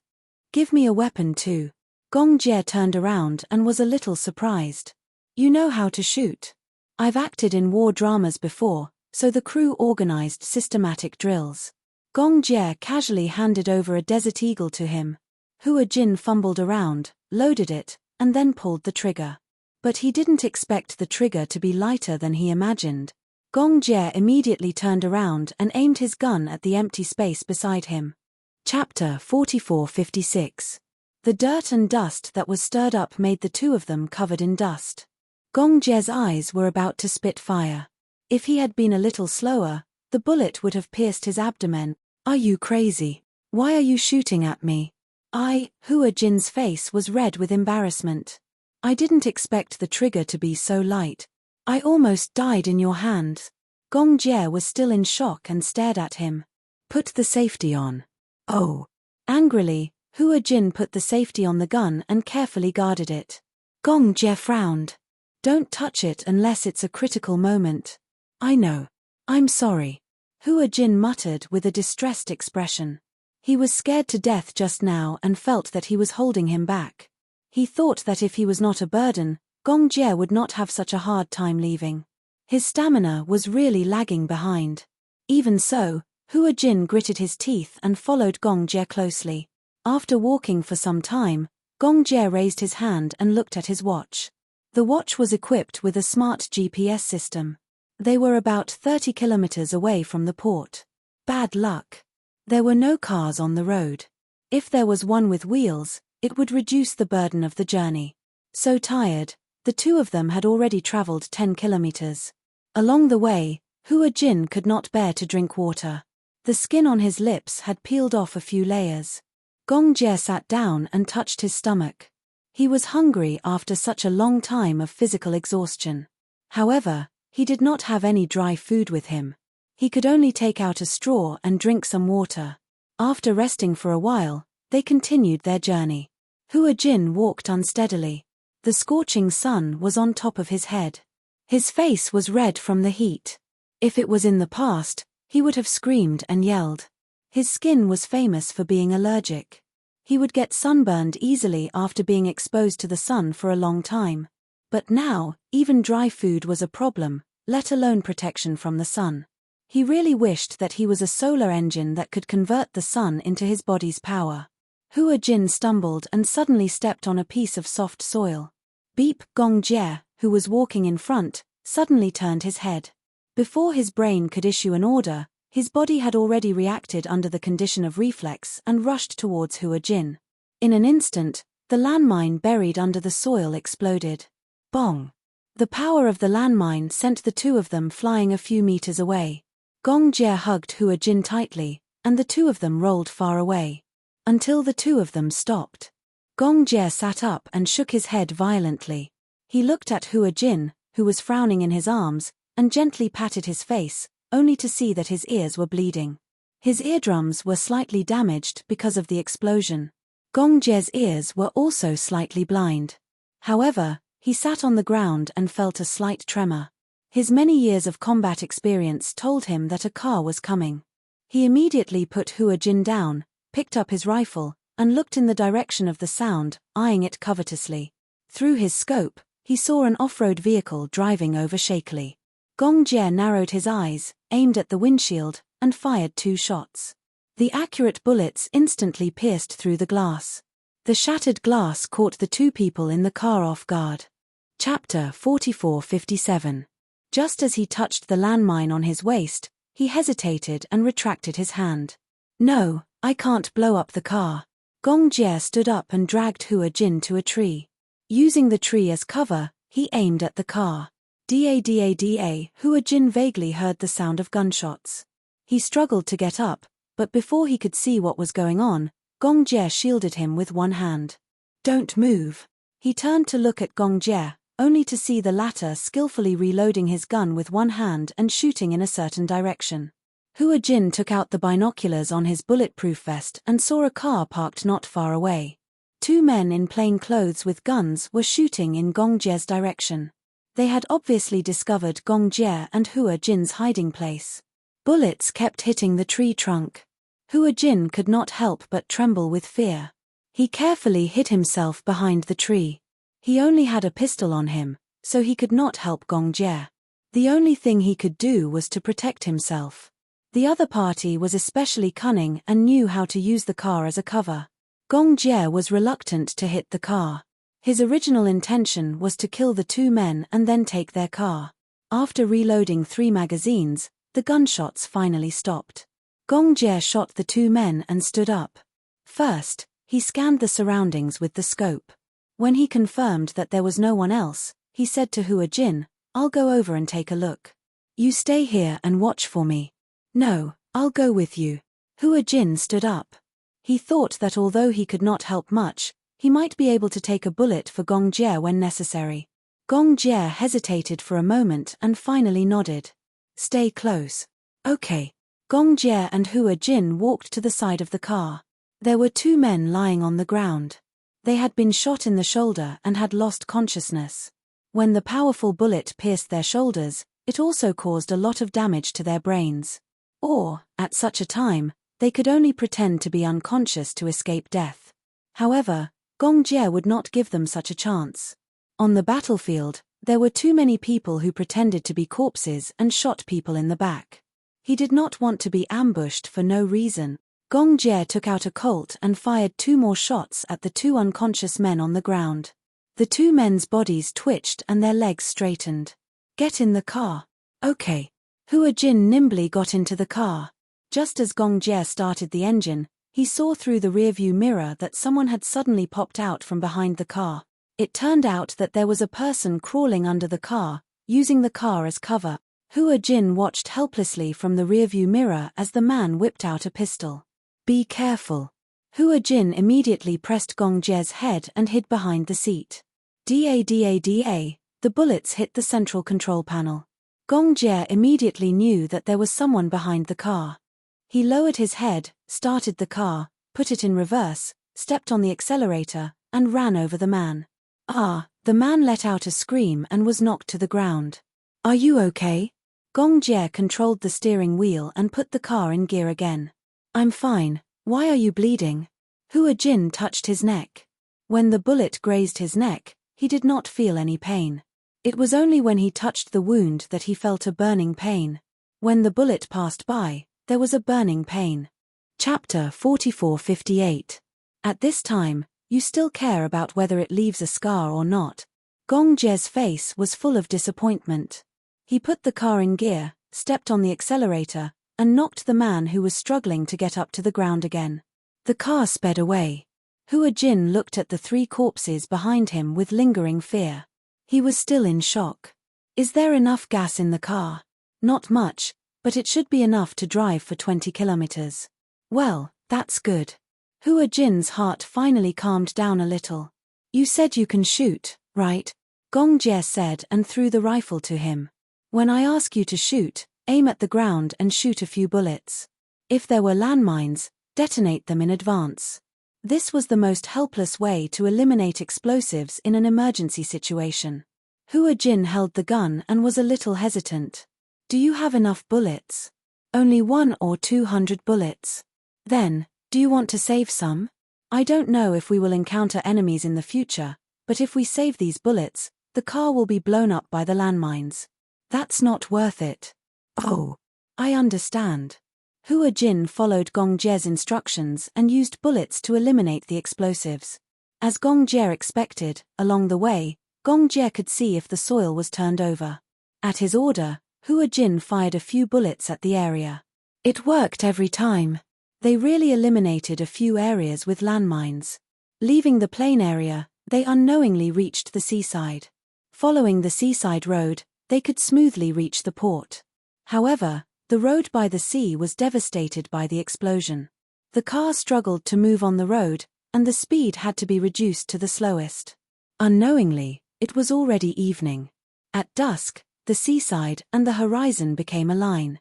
But at this moment, Hua Jin did not dare to let down his guard and enjoy such a beautiful scenery. He was getting closer and closer to the target, but it made him more and more nervous. The wound on his neck was not treated in time. Blood spread to half of his body and dyed his clothes red. Gong Jie looked at it earlier and did not hurt his aorta. This was a blessing in disguise. However, Hua Jin was already riddled with injuries. Previously, he had been whipped and tied up, and there were deep marks on his wrists. In addition to the lack of sufficient supplies along the way, he was already on the verge of collapse and was only supported by his will to survive. Hua Jin hugged his gun, his face pale. Gong Jie said, "Soon. If there are no accidents, we'll be there soon." Hang in there, Hua Jin nodded his head, feeling a little dizzy. His eardrums were already damaged, and the wind was so loud that it almost covered up the sound of Gong Jie. But he knew what Gong Jie was talking about. He was telling him to persevere. At the same time, the people sent by Vermilion Bird were also rushing towards Gong Jie to provide support. The two sides finally managed to rendezvous 5 kilometers away from the port. Vermilion Bird was also in the car. When she saw Gong Jie's car, she got out of the car excitedly. "Great. Young Master Jie, are you all right?" "I'm fine." Gong Jie stopped the car. At this moment, Hua Jin was already slumped in his seat, delirious. He opened the car door and nimbly carried Hua Jin out of the car. At this moment, his body was unbelievably weak, and he probably could not walk. Vermilion Bird walked over and said, "Let me do it. I'll carry him into the car." "Okay." Vermilion Bird walked over and was about to take Hua Jin from Gong Jie's arms when Hua Jin subconsciously clutched Gong Jie's bulletproof vest. Chapter 44:59. In a daze, he clutched his clothes tightly, unwilling to let go. Vermilion Bird's eyes flickered slightly. For some reason, she felt that Hua Jin's dependence on Gong Jie was unusual. Gong Jie smirked and shielded Hua Jin. He hugged him a little tighter and said to Vermilion Bird, "It's okay. I can carry him." Hua Jin wasn't heavy, and to him, he wasn't even worth mentioning. Now that he was so badly injured, he was worried that Vermilion Bird would be too rough and hurt him. Vermilion Bird nodded and didn't insist. "Are you okay?" "Yeah, I'm fine. Alice and Natalia have returned safely with some minor injuries." Natalia was obviously shocked. "I'm afraid that this incident has caused some psychological trauma." "Yeah, it's good that you're fine." Gong Jie, who was hugging Hua Jin, came back to his senses and took a look. Vermilion Bird said to him, "We have to leave this place as soon as possible. Young Master Jie, most of the East African nationals have been evacuated. The war is about to start. Let's leave this place as soon as possible." "Yeah." Gong Jie carried Hua Jin into the car. The car arrived at the port smoothly. After boarding the cargo ship, the medical staff swarmed over. On the ship, the medical staff couldn't perform any major surgery.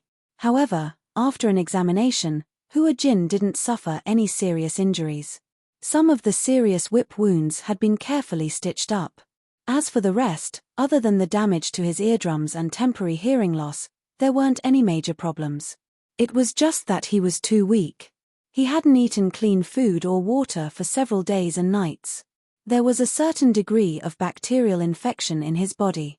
Hua Jin had fainted because of exhaustion. Initially, when they were rushing back, Hua Jin had relied on his astonishing willpower to hold on, so he was fine. However, when they arrived at their destination, he was relieved and immediately fainted. However, the wound was infected. On the ship, Hua Jin had a high fever. Fortunately, after an emergency infusion and treatment, although the fever was erratic, it didn't lead to pneumonia. During the 2 days they were on the boat, Gong Jie stayed close to them.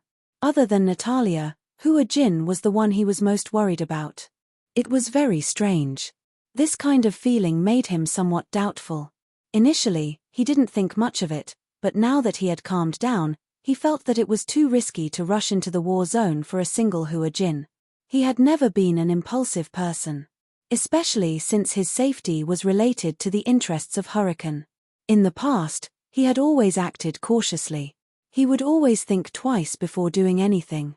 However, she had lost her rationality and judgment when it came to him. Thinking about it carefully, if he hadn't been lucky enough, it would have been as difficult as ascending to the heavens to escape from that predicament. In fact, he was also exhausted. Originally, he should have had a good rest, but Alice said that Hua Jin's situation was not very optimistic.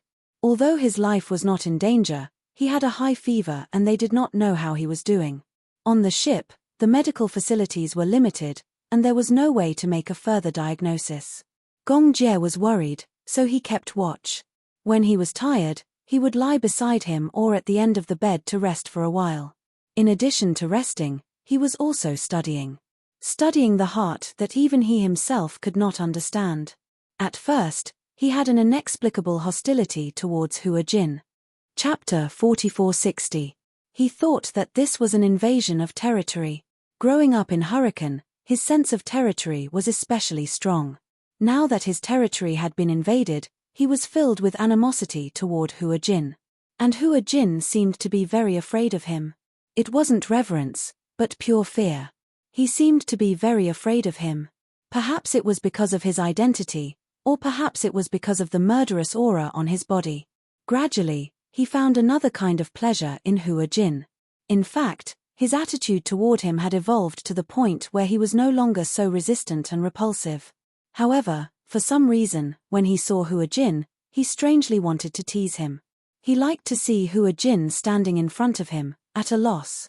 He was careful, as if he was afraid of angering him. The kind of fear that made him want to curl up in a corner. Until later, he actually enjoyed this kind of teasing and never got tired of it. It was a kind of passion that he had never felt even when facing a woman. Alice had once asked him indirectly if he liked men. Men? How was that possible? He didn't like men, but in terms of relationships, because he was busy with work, he was a blank. It wasn't that he wasn't interested in women, it was just that his interest was weak. He was a man with a strong desire to conquer. Other than his career, no one else could arouse his urge to conquer. Hua Jin seemed to be an exception. He was happy to conquer him. When Hua Jin woke up, it was already 5 days later. When he opened his eyes, he found himself in a very large room. The curtains were fluttering, and fresh air kept drifting in through the window. He moved his fingers. Other than his fingers, the rest of his body seemed to have stiffened. His entire body was like a broken stone.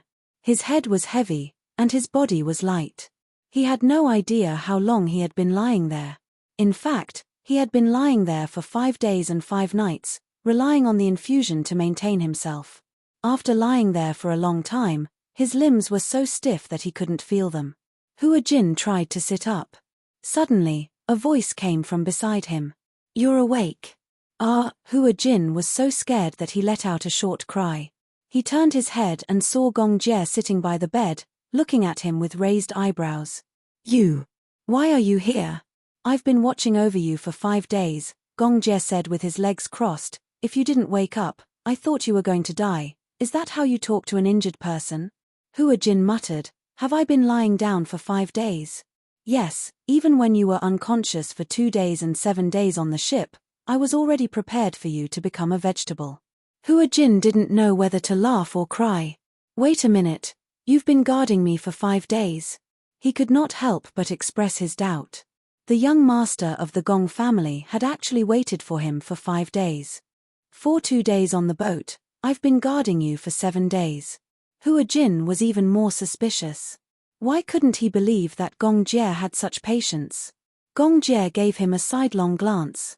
"What's wrong?" "Nothing. I'm just hungry. I'll ask someone to prepare the meal." The Gong Jie rang a bell. Not long after, a servant came up with a nutritious meal. There was nutritious porridge, oatmeal,